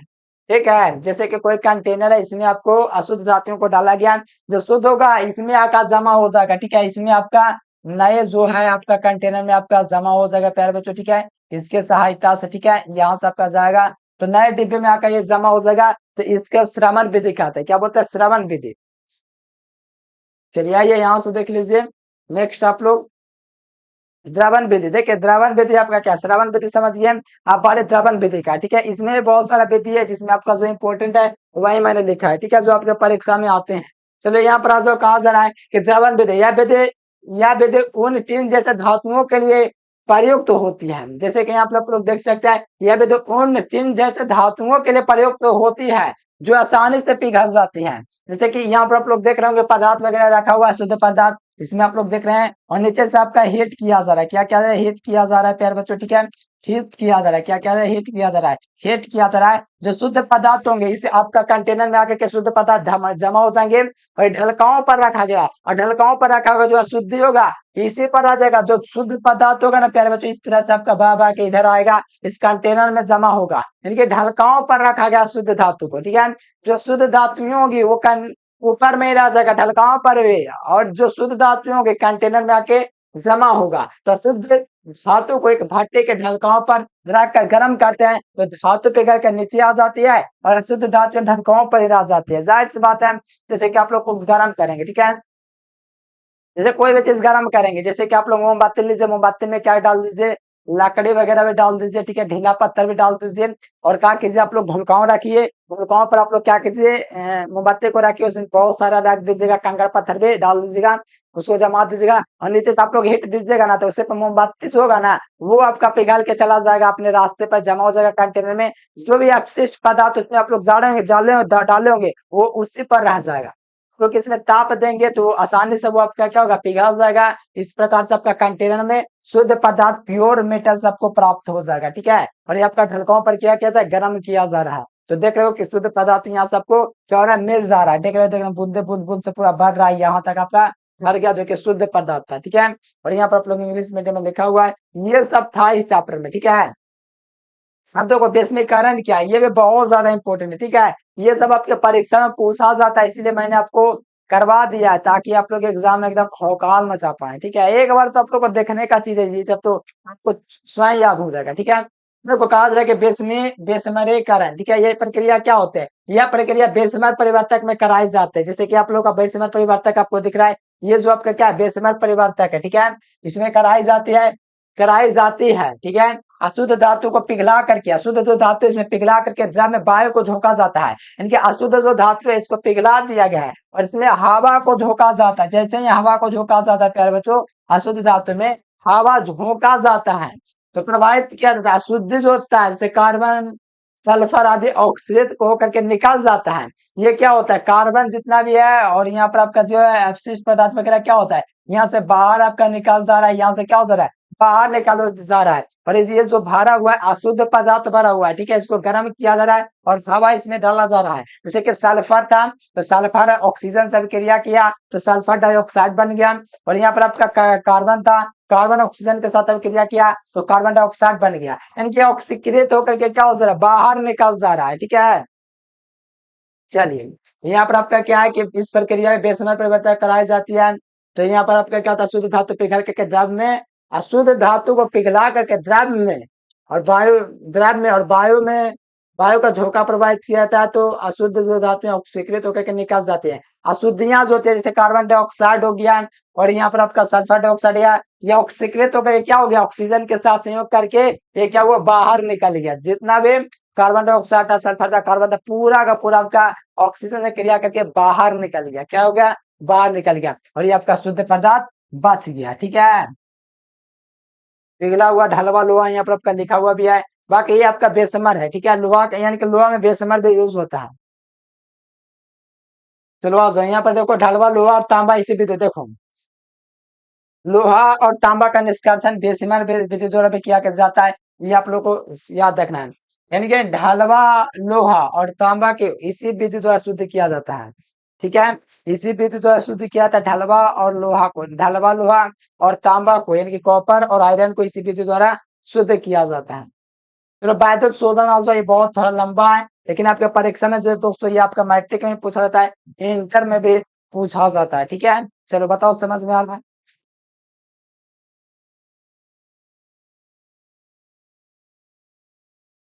चलिए आ जाइए यहाँ पर आप लोग क्या कहा जरा ध्यान से देखिएगा। कहा जरा के वैद्युत शोधन, कॉपर, सिल्वर, गोल्ड, लेड, निकल, क्रोमियम, जिंक, अल्मोनियम, ये सब आपके धातु है प्यारे बच्चों। क्या है, इसी विधि द्वारा शुद्ध किया जाता है। इनके वैद्युत शोधन में कौन कौन से तत्वों का शोधन किया जाता है, नीचे चैट बॉक्स में लिखिए ताकि याद हो जाए। Copper, silver, lead, gold, nickel, chromium, zinc, aluminium, ये सब धातुओं का शोधन वैद्युत शोधन से किया जाता है। इस प्रतिक्रिया में क्या होता है प्यारे बच्चों, ध्यान दीजिएगा, अशुद्ध धातु का एक ब्लॉक बना करके एनोड में क्या कहता है, व्यवस्थित किया जाता है। ठीक है, आगे मैं आपको बताता हूँ कैसे किया जाता है। अशुद्ध धातु को एक ब्लॉक में बना करके उसे एनोड के रूप में, अशुद्ध धातु को कहां पर, तो याद वैद्युत शोधन में एनोड पर होता है। क्या कहता है, व्यवहार किया जाता है। उचित धातु के एक शुद्ध फेता को कैथोड के रूप में काम लाते हैं। यानी कि आपको पता चला है कि वैद्युत अपघटन में जो अशुद्ध धातु होते हैं वो एनोड पर होती है और शुद्ध जो होता है वो आपका कैथोड पर होता है। इतना पता चला, ऑब्जेक्टिव में आएगा, बना लेना है। चलो ये 2 नंबर में पूछा जाता है। ठीक है, कैथोड के रूप में देखिए, शुद्ध फेटा को कैथोड के रूप में काम लाते हैं और ये इलेक्ट्रोड उसी धातु के 2 गो इलेक्ट्रोड होते हैं। वैद्युत शोधन में आप लोग पढ़े होंगे कि 2 गो आपका इलेक्ट्रोड होता है। ठीक है, पढ़ाए हैं पहले भी, वैद्युत शोधन 2 गो इलेक्ट्रोड, ये इलेक्ट्रोड उसी धातु के विलेय, ठीक है, ये जो इलेक्ट्रोड होते हैं उसी धातु के विलेय के लवण के विलयन में, यानी कि इलेक्ट्रोड होता है उसी धातु के जो विलेय का जो लवण होगा, ठीक है, विलेय के लवण में डुबा दिया जाता है। ये विलयन जो है वैद्युत अपघट्य कहलाता है। पढ़ाए ना, वैद्युत अपघट्य पढ़ाएंगे नहीं, तीसरा चैप्टर में वैद्युत अपघट्य पढ़ाए हैं। ठीक है, पढ़ाए हैं कि नहीं बता, एकदम बढ़िया से पढ़ाए जी, एकदम आपको याद रखना है। ठीक है, तो आपका वैद्युत अपघट्य कहलाता है। विद्युत धारा प्रवाहित करने पर वैद्युत अपघट्य से धातु के अंत कैथोड पर जाकर के, देखिए विद्युत धारा इसमें जैसे प्रवाहित किया जाता है तो वैद्युत अपघट्य से दोस्तों धातु के जो आयन कैथोड पर जाकर के शुद्ध धातु के रूप में एकत्र हो जाते हैं, कि जिसमें जैसे धारा प्रवाहित किया वैद्युत अपघट्य में जो शुद्ध पदार्थ था जो कैथोड पर आपका जमा हो गया, और दोस्तों उसी मात्रा में धातु से आयनोड निकल करके, ठीक है, धातु से क्या आयनोड धातु एनोड से निकल करके, ठीक है, निकल के धातु आयन भर के विलयन में चली जाती है। यानी कि जो प्यारे बच्चों धातु एनोड से निकल करके क्या होता है, धातु जैसे एनोड से निकल रहा है, धातु कहां से निकल रहा है, एनोड से निकल के, एनोड पे कुछ शुद्ध पदार्थ धातु होगा, एनोड से निकल करके धातु में बह करके विलयन में चला जाता है। ठीक है, और यहाँ पर देखिए कहा जा रहा है कि धातु के अशुद्धियां जो होता है, धातु के जो अशुद्धि होता है विलयन में नहीं घुलती है, धातु के जो अशुद्धियां होता है विलयन में नहीं घुलती है। ये क्या होता है, जो एनोड होता है उसके नीचे आ जाता है, वो एनोड के नीचे पेंदे में बैठ जाता है। यानी कि ये जो होता है विलयन में पूरे को एकदम परेशान नहीं करता, ये अपने एक जगह अपना ढूंढ लेता है, जो एनोड जो खराब था उसके नीचे चला जाता है, किसी को परेशान नहीं करता है। ये एनोड मड कहलाता है। देखो यहाँ पर फिगर समझोगे आप लोग समझ जाओगे। देखो यहाँ पर आपको वैद्युत अपघट्य दिख रहा है। ठीक है प्यारे बच्चों, उदाहरण के तौर पर देख लो, ये वैद्युत अपघट्य दिख रहा है, यहाँ पर वैद्युत अपघट्य दिख रहा है, तो इसमें क्या पूरा विलयन घुला हुआ है, विलयन घुला हुआ है, तो इसमें जितना भी अशुद्ध पदार्थ होगा ना, ये जो इसमें जितना भी अशुद्ध शुद्ध पदार्थ है ये आकर विलयन में आकर के घुल गया, लेकिन इसमें जो भी अशुद्धि था वो एनोड के नीचे आकर के जमा हो गया। देख सकते हो यहाँ पर आपको दिख रहा है, जिसे हम लोग कहते हैं आयनोड मड, क्या कहते हैं, आयनोड मड कहते हैं। और ये अशुद्ध धातु का दोस्तों तांबे का आयनोड होता है, मैंने पहले भी बताया कि शुद्ध धातु का तांबे का आयनोड होता है और शुद्ध तांबे का फीता कैथोड आपका होता है, ये मैंने आपको बताया था। और ये आपका बैटरी से जुड़ा हुआ है प्यारे बच्चों, ठीक है, बैटरी से जुड़ा हुआ है, धारा प्रवाहित इसमें किया गया। तो आप लोग देखिए चेंजेस आया, ठीक है। यहाँ पर आप लोग देखिए अम्लीय कॉपर सल्फेट का ये विलयन है, क्या अम्लीय, यानी कि आम्ल साल से कम इसका पीएच बना है। और यह शुद्ध आपको देखे में लग रहा है कि एकदम कितना ढेला ढक्कन इसमें देखने में लग रहा है, वो आपका शुद्ध है छोटा वाला, ठीक है। अब इसमें पढ़िए तांबा का शुद्धिकरण। देखिए अशुद्ध तांबा को शुद्ध प्राप्त करने के लिए अशुद्ध तांबा का एक ब्लॉक को, देखिए तांबा को शुद्ध प्राप्त करने के लिए अशुद्ध तांबा को एक ब्लॉक में, यानी कि अशुद्ध जो तांबा है प्यारे बच्चों, यहाँ पर अशुद्ध तांबा है इस ब्लॉक में, ठीक है, ब्लॉक एनोड, वो एनोड है। और दोस्तों शुद्ध तांबा की पट्टी एक कैथोड पर के रूप में रख दी जाती है, क्योंकि शुद्ध जो आपका पदार्थ इस पे आपका कैथोड पर रख दी जाती है इसमें, ठीक है। और विद्युत ताप घटने सेल में कॉपर सल्फेट के अम्लीय विलयन को लेकर के उसमें इलेक्ट्रोड दोस्तों क्या कहते हैं डुबा देते हैं, देख सकते हो दोनों इलेक्ट्रोड इसमें डुबा हुआ है। और इसमें आपका क्या है शुद्ध तांबे का कैथोड आपका ये वाला है, और अशुद्ध तांबे का दोस्तों जो आपका एनोड है ये वाला है। और यहाँ पर आपका विद्युत धारा जैसे ही प्रवाहित किया जाता है, ठीक है, जैसे विद्युत धारा प्रवाहित किया जाता है तो जो शुद्ध तांबा कैथोड पर एकत्र हो जाता है, यानी कि जितना भी शुद्ध तांबा था कैथोड पर आ गया, और जितना शुद्ध था एनोड के नीचे आ गया, जिसे एनोड मध्य कहा जाता है। और प्राप्त तांबा लगभग 99% आपका शुद्ध होता है, और जो भी अशुद्धि होता है ना वो आपका एनोड के नीचे आ जाता है, जिसे एनोड मध्य कहते हैं। समझ में आया कि नहीं बताया, एकदम बिल्कुल समझ में आएगा। और इसमें अम्लीय कॉपर सल्फेट का विलयन घोला होता है, ठीक है। चलो देखो धातुओं का प्रतिशोधन में ये लास्ट विषय मैंने रखा है बान आर्केल विधि द्वारा, ठीक है। इससे ऑब्जेक्टिव भी आपका पूछ जाता है। इस विधि से टिटोनियम और जर्मेनियम धातुओं को अत्यंत शुद्ध रूप में प्राप्त किया जाता है। इस विधि में क्या टिटोनियम और जर्मेनियम का धातुओं का शुद्ध रूप में क्या कहता है प्राप्त किया जाता है। टिटोनियम को आयोडीन के पास में लगभग 523 केल्विन पर, देखिए यहाँ पर क्या है कि टिटोनियम आयोडीन के, देखो टिटोनियम आपका ये है, ये आपको आयोडीन है, ठीक है। यहाँ पर आपको नहीं दिख रहा तो मैं आपको अभी क्लियर लिख देता हूँ। टाइटोनियम जो है प्यारे बच्चों क्या है, यहाँ पर आपका 2 I, ठीक है।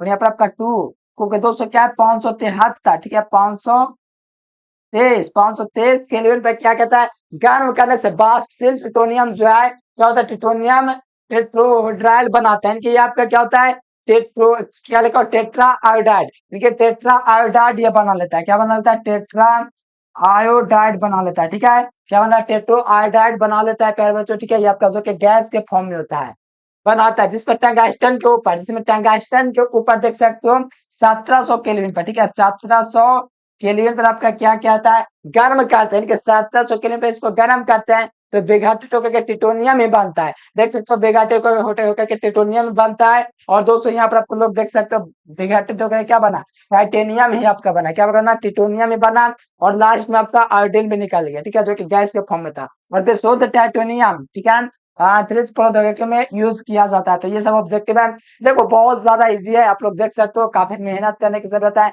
बाकी तो आपके परीक्षा में एकदम क्वेश्चन सब रहता है, और इस सब आपको थोड़ा ऑब्जेक्टिव में भी याद रखना है कि शुद्ध टाइटेनियम का उपयोग अंतरिक्ष प्रौद्योगिकी में किया जाता है, ठीक है। ये आपका क्लियर हुआ। चलिए आज नेक्स्ट आपका क्या है प्यारे बच्चों देख लीजिए, आप आ जाइए। हाँ देखिए कुछ क्वेश्चन महत्वपूर्ण है जिसे मैं आपको जल्द से जल्द करवा देता हूँ। कुछ महत्वपूर्ण क्वेश्चन है, इसके बाद आपका 5 नंबर वाला 4 को क्वेश्चन करवाएंगे, एक एकदम पक्का आपके परीक्षा में रहेगा, ठीक है, निष्कर्षण वाला। चलिए आज यहाँ पर क्या कहा जरा कि हेमोग्लोबिन में उपस्थित धातुओं का नाम बताइए। हेमोग्लोबिन जो होता है इसमें उपस्थित धातुओं का नाम बताइए। तो हेमोग्लोबिन में आयरन यानी कि लोहा होता है, ठीक है।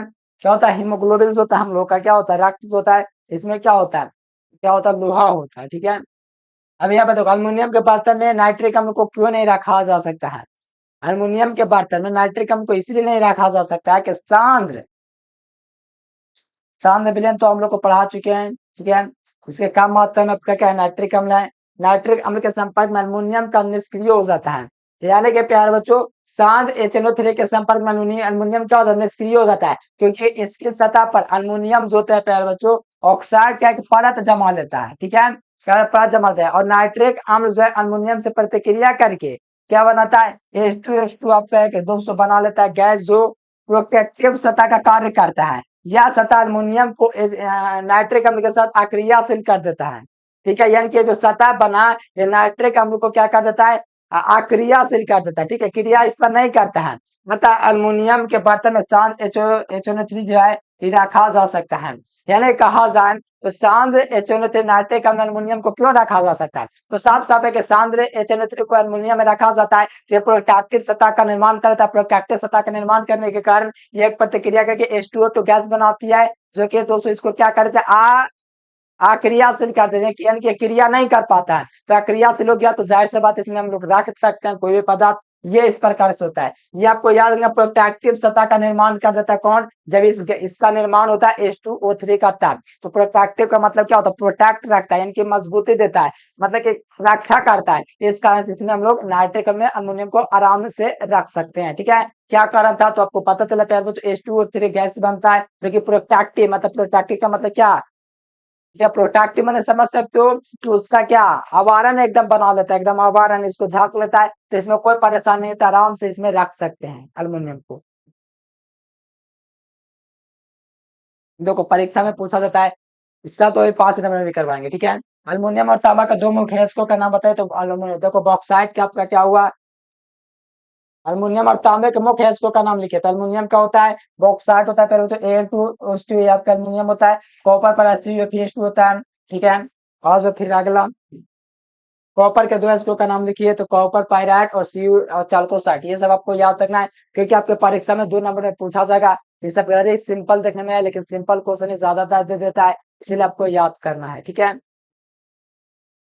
चलो यहाँ पर आज आप लोहे के निष्कर्षण के सिद्धांत को लिखिए। इसके लिए मैं स्पेशल वीडियो लेकर आऊंगा सभी के लिए, लोहे का, कॉपर का, अल्युमिनियम का, जिंक का।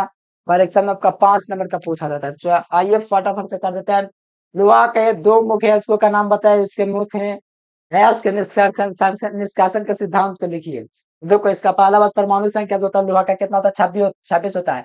और परमाणु द्रव्यमान जो होता है 55 पॉइंट क्या होता है 85 होता है। इलेक्ट्रॉनिक विन्यास क्या होता है 1s² 2s², ठीक है, 2p6 3s², 3p6 3d4 4s²। देखो इलेक्ट्रॉनिक विन्यास इसका क्या होता है, एक बार देख ध्यान से देख लो, 1s²। अगला चैप्टर अब आपको पढ़ाएंगे ना तो आपको बताएंगे 2s², 2p6, ठीक है, टेबल ऑफ टेथ में पढ़ना है। 3s² आपका क्या होता है 3s², ये आपको याद रख सकते हो तब तक, ठीक है, कोई दिक्कत नहीं है। 7वां चैप्टर बता देंगे, निकालना हम आपको सिखा देंगे, ठीक है। चलो देखो प्रकृति में 200 होता है, मुक्त अवस्था में नहीं पाया जाता, क्यों, अगर मुक्त अवस्था में नहीं पाया जाता, अगर मुक्त अवस्था में पाया जाता है प्यारे बच्चों, ठीक है, तो क्रिया नहीं करता, ठीक है, ऑक्सीजन से। इसके दो में मुख्य है, इसके हेमाटाइट मैग्नेटाइट, जिसका सूत्र आप लोग देख सकते हो Fe3O3 Fe3O4। अभी यहाँ पर देखो लोहे का निष्कर्षण किया कैसे जाता है, तो लोहे का निष्कर्षण हेमाटाइट से लोहा का निष्कर्षण करने के लिए गुप्त पृथक्करण विधि का यूज किया जाता है। यानी कि यहाँ पर लोहे का निष्कर्षण जब किया जाता है हेमाटाइट से लोहा का निष्कर्षण, तो गुप्त पृथक्करण विधि संशोधन किया जाता है, पृथक्करण विधि, ठीक है। इसमें गैंग जो होता है, जैसे बालू हो गया, मिट्टी जो हो गया, गैंग जैसे कि आप लोग का शुद्ध बालू मिट्टी पानी के साथ बह जाता है, यानी कि अशुद्ध जो होता है बालू और मिट्टी, ठीक है, जो गैंग होता है पानी के साथ बह जाता है और अयस्क अलग हो जाता है, ठीक है। हेमाट से लोहा का जब निष्कासन करेंगे तो इसको गुप्त पृथक्करण विधि द्वारा करेंगे, और जब करेंगे प्यार बच्चों तो इसमें जो है बालू है और पानी के साथ ये क्या हो जाएगा, बढ़ जाएगा, और शुद्ध हेमाटाइट हमको यहाँ से क्या होगा, अयस्क अलग हो जाएगा, ठीक है। यहाँ से अयस्क जैसे ही अलग होगा तो अयस्कों का संवर्धन करेंगे। अयस्कों का संवर्धन करने का मतलब जितना भी प्यार बच्चों आपका शुद्ध पदार्थ है एकदम लौह चुंबकीय होगा, तो लौह चुंबक कितना पास जाएगा, जो पारा मैग्नेटिक प्रति चुंबकीय और अन्य चुंबकीय होगा दूर गिरेगा। ध्यान से देखो यहाँ पर क्या था, अयस्कों का संवर्धन, ठीक है। हेमाटाइट अयस्कों का संवर्धन चुंबकीय पृथक्करण विधि से किया जाता है, थोड़ी देर पहले मैंने बताया किया जाता है। इस विधि में दो चुंबक का रोलर होता है, ठीक है, इसमें दो चुंबक का रोलर आप लोग देख पा रहे हैं। शुद्ध रोलर के पास गिरता है, अशुद्ध धातु रोलर से दूर गिरता है। देखो इसको थोड़ा सा ऊपर कर देता हूँ, समझ जाओगे।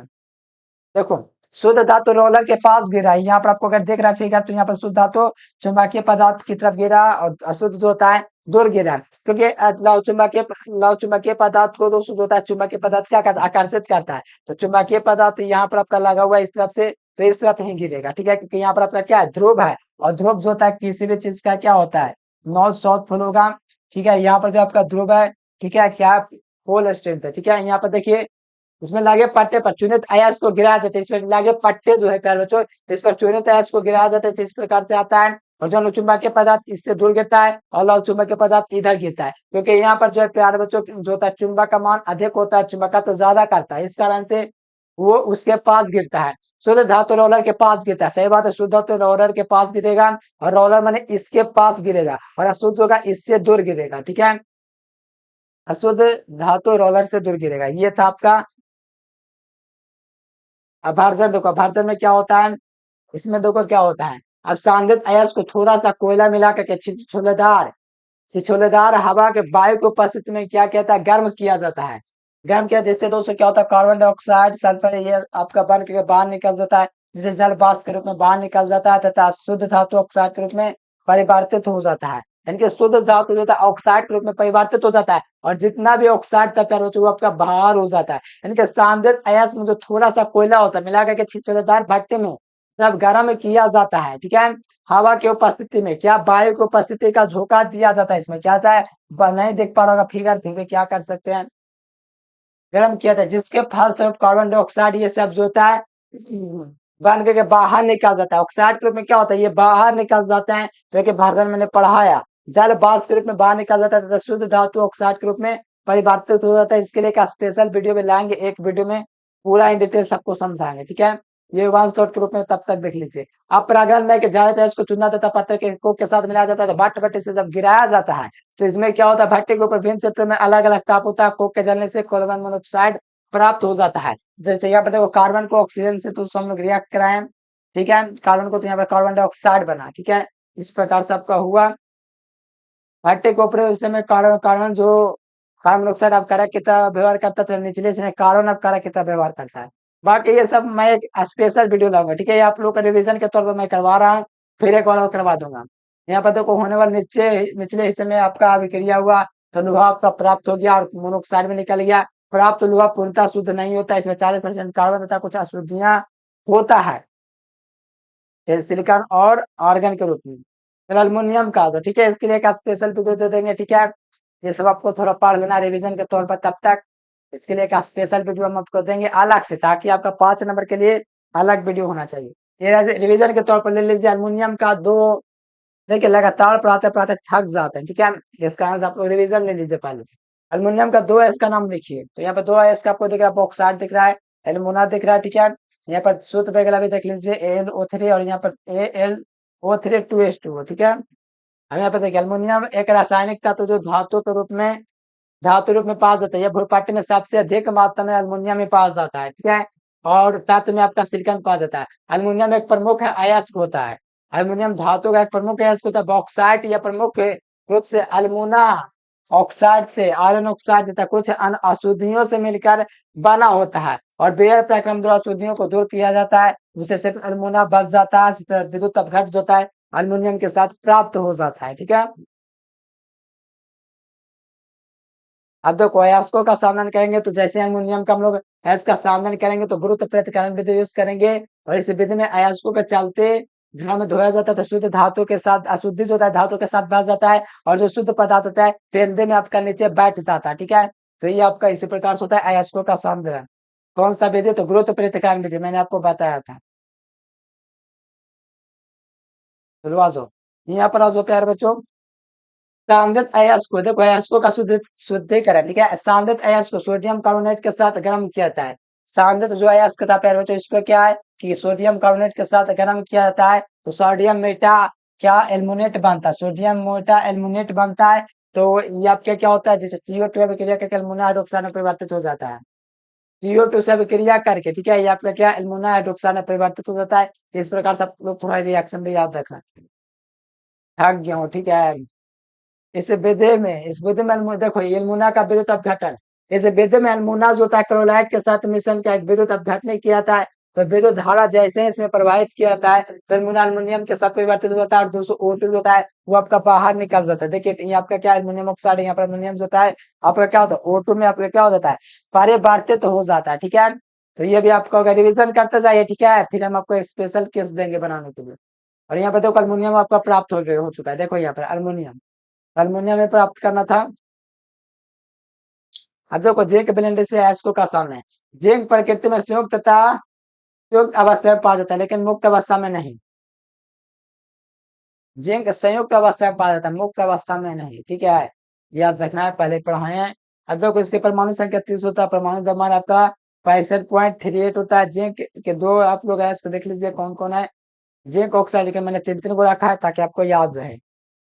Zinc oxide, zinc blended, calamine. Zinc का निष्कासन देखो कैसे होता है। जिंक अयस्क का सामना चुंबकीय प्रतिकरण विद्युत द्वारा किया जाता है। जब जब अयस्क में आयरन ऑक्साइड की शुद्ध उपस्थित होता है तो इन्हें चुंबकीय प्रतिकरण को अलग कर देता है। इस प्रकार जिंक ब्लेंडेड का सामना होता है। चुंबकीय प्रतिकरण में दो रोलर होता है, शुद्ध धातु रोलर के पास गिरता है और अशुद्ध धातु रोलर के दूर गिरता है, ठीक है। ये आपका हो गया। चलो आ जाओ, अब यहाँ पर देखो अयस्कों का भाजन। सांद्रित अयस्क को वायु की उपस्थिति में भाजन किया जाता है तो जिंक ब्लेंड जो होता है क्या होता है, ऑक्साइड के रूप में क्या होता है, परिणत प्राप्त हो जाता है। तो यहाँ पर देखिए सांद्रित अयस्क जो है प्यारे बच्चों जिंक ऑक्साइड, ठीक है, ये आपका जैसे ही O2 के साथ अभिक्रिया करता है तो ये ऑक्साइड के रूप में परिवर्तित हो जाता है। क्या होता है, जिंक ऑक्साइड प्राप्त हो जाता है। देख सकते हो जिंक ऑक्साइड, तो ये आपका होता है। अब देखो अयस्कों का आप चयन देख लीजिए। भर्जन क्रिया से दोस्तों जिंक प्राप्त ऑक्साइड कोक के साथ मिश्रण किया जाता है, गर्म किया जाता है। जिंक ऑक्साइड को कोक के साथ जैसे गर्म किया जाता है तो आपको क्या होता है, यहाँ पर आपका क्या होता है, फलस्वरूप धातु अपचयित हो जाता है। जैसे जिंक ऑक्साइड को कार्बन के साथ मैंने कोक के साथ गर्म किया, हमको जिंक प्राप्त हो गया, प्लस में कार्बन मोनोऑक्साइड प्राप्त हो गया और हमको जिंक ही प्राप्त करना परम कर्तव्य था और हमको प्राप्त हो गया, 5 नंबर मिल गया। चलो जी, आज तो जस्ता का उपयोग वगैरह देख लो। लोहे के जस्तीकरण में इसका उपयोग कहता है, ऐसा करने से लोहे में जंग नहीं लगता, सही बात है। इसके निर्मित वस्तु को पिघले हुए जस्ता में डुबो दिया जाता है। लोहे की सतह पर जस्ता एक पतली परत जम जाती है, प्रक्रिया आपका जस्तीकरण कहलाता है, यानी कि लोहा को जंग लगने से बचा सकते हैं जस्तीकरण से। साइनाइड विद्युत द्वारा दोस्तों सिल्वर और गोल्ड का निष्कासन में प्रयुक्त होता है, ठीक है, उसी का जस्ता का। शुष्क सिल में इलेक्ट्रोड के रूप में जस्ता का उपयोग किया था, सही बात है। पित्तल, जर्मन, सिल्वर आदि इनमें से धातुओं के इन्होंने जस्ता का उपयोग किया जाता है। इनमें से धातुओं के से बर्तन बनाए जाते हैं, ठीक है। चलो जी, आप देखो कॉपर, ठीक है, कॉपर का नया अयस्क के नाम एवं उनके सिद्धांत को देख लीजिए क्या है। और ये आपके परीक्षा में पूछा था, लोहा, कॉपर, निकेल, जिंक, ये सब पूछता है 5 नंबर में, ठीक है। लोहा वाला, कॉपर वाला सबसे ज्यादा पूछता है। तो देखो कॉपर का संकेत Cu होता है, परमाणु संख्या 29 होता है, भार आपका इतना होता है 63 पॉइंट। इसका इलेक्ट्रॉनिक विन्यास 1s², 2s², 2p6, 3s², 3p6, 4s1, 3d10 उपस्थित है। प्रकृति में मुक्त एवं संयुक्त अवस्था दोनों में पाया जाता है। कौन, तो कॉपर, ठीक है। कॉपर का प्रमुख है इसको देख सकते हो, copper pyrite, copper glance, cuprite, malachite. देखो यहाँ पर पहला लाइन है कि कॉपर का मुख्य अयस्क कॉपर पायराइट होता है, इसलिए कॉपर का निष्कर्षण कॉपर पायराइट से किया जाता है। कॉपर पायराइट के तो कॉपर का जो मुख्य अयस्क होता है कॉपर पायराइट होता है, जिसका निष्कर्षण कॉपर पायराइट से ही किया जाता है। तो यहाँ से अयस्कों का संबंध में पहले क्या करेंगे, कॉपर पायराइट एक सल्फाइड अयस्क होता है, सही बात है। देख लो, नहीं विश्वास करते CuF यहाँ पर देखो सल्फाइड अयस्क है ना, तो आपका सल्फाइड अयस्क है, इसलिए इसका संबंधन फेन उत्प्लावन विधि से किया जाता है। सल्फाइड अयस्क का संबंधन फेन उत्प्लावन विधि से ही किया जाता है। इस विधि में दोस्तों अयस्क का तारपीन तेल का मिश्रण लेता है, जिसमें थोड़ी सी मात्रा में पानी मिलाता है। मिश्रण में पाइप की सतह से हवा के झोंके का प्रवाह किया जाता है, जिसके फलस्वरूप अयस्क का जो झाग होता है निर्माण करता है, जिसके कारण वो बाहर होता है और सुखा देता है और शुष्क तथा सांद्रित अयस्क की प्राप्ति की जाती है, ठीक है। चलिए, ये सब आपको रिवीजन के तौर पर कर लेना है प्यारे बच्चों, ठीक है। एक बार और हम आपको करवाएंगे 5 नंबर में, ठीक है। आ जाइए, यहाँ पर अयस्कों का ऑक्सीकरण। कॉपर पदार्थ में लोहा शुद्ध के रूप में रहता है, तो इसका ऑक्सीकरण प्रागलन विधि द्वारा किया जाता है। तो इस विधि में ऑक्सीजन को सिलिका के रूप में गर्म करते हैं तो लोहा फेरस सिलिकेट के रूप में अलग हो जाता है, फेरस कॉपर ऑक्साइड प्राप्त हो जाता है, यानी कि CuO प्राप्त हो जाता है, CuO। अब देखिए, जो कॉपर ऑक्साइड प्राप्त हुआ यहाँ पे देखो, कॉपर ऑक्साइड का अपकरण, कॉपर ऑक्साइड का अपकरण कार्बन अपकरण द्वारा किया जाता है। तो कॉपर ऑक्साइड जो प्राप्त होता है इसको कार्बन अपकरण द्वारा किया जाता है। इस विधि में कॉपर ऑक्साइड जो होता है पहले तो क्या होता है, कार्बन के साथ ऑक्सीजन को उपस्थिति में गर्म किया जाता है। कॉपर ऑक्साइड को कार्बन के साथ, ठीक है, ठीक है, देखो कार्बन के साथ जैसे मैंने गर्म किया तो यहाँ पर अनुपस्थिति में वायु का, तो यहाँ पर आपका कॉपर मिला, यहाँ से कार्बन मोनोऑक्साइड प्राप्त हो गया। अभी यहाँ पर थोड़ा सा एक लाइन आइए, अभी यहाँ पर देखो क्या, कॉपर का शुद्धिकरण, कॉपर देखो कॉपर तो प्राप्त हो गया, ठीक है। अब कॉपर का शुद्धिकरण देखिए विद्युत अपघटन द्वारा किया जाता है। इस विधि में कॉपर का दो छान लेते हैं, ठीक है, एक शुद्ध कॉपर जबकि दूसरा शुद्ध कॉपर का, दोनों कॉपर सल्फेट के विलयन में डुबा देता है, दो दोनों इलेक्ट्रोड के मध्य एक जोड़ के विरुद्ध धारा प्रवाहित की जाती है तो शुद्ध कैथोड की ओर और अशुद्ध होता है एनोड की ओर व्यवहार करता है और दोनों की प्रतिक्रिया कैथोड पर ही जमा हो जाती है। ठीक है प्यारे, एकदम थक गए, ठीक है, इतना ही रख देते हैं, बाकी देख लो प्रयोग वगैरह। ठीक है, चलिए और भी जितना होगा अलग से दे देंगे निष्कासन के लिए। ठीक है, एक वीडियो में पूरा खत्म कर देंगे। खत्म तो कर ही दिया, अब बाकी जो रहा आपको निष्कासन एक अलग से वीडियो दे देंगे। ठीक है, तो आज के लिए फिलहाल इतना। और जो विद्यार्थी व्हाट्सएप ग्रुप में नहीं जुड़े या पीडीएफ नोट्स आप लोग नहीं लिए, ठीक है, ऑल सब्जेक्ट का ले लीजिएगा। इस नंबर पर आप लोग मैसेज या कॉल कर सकते हैं और ऑल सब्जेक्ट का पीडीएफ नोट्स आप लोग ले सकते हैं। ठीक है प्यारे बच्चों, चलिए आप लोग इस नंबर पर कॉन्टेक्ट कीजिएगा। चलिए आज के लिए फिलहाल इतना है। Thanks for watching this video. जय हिंद, वंदे मातरम।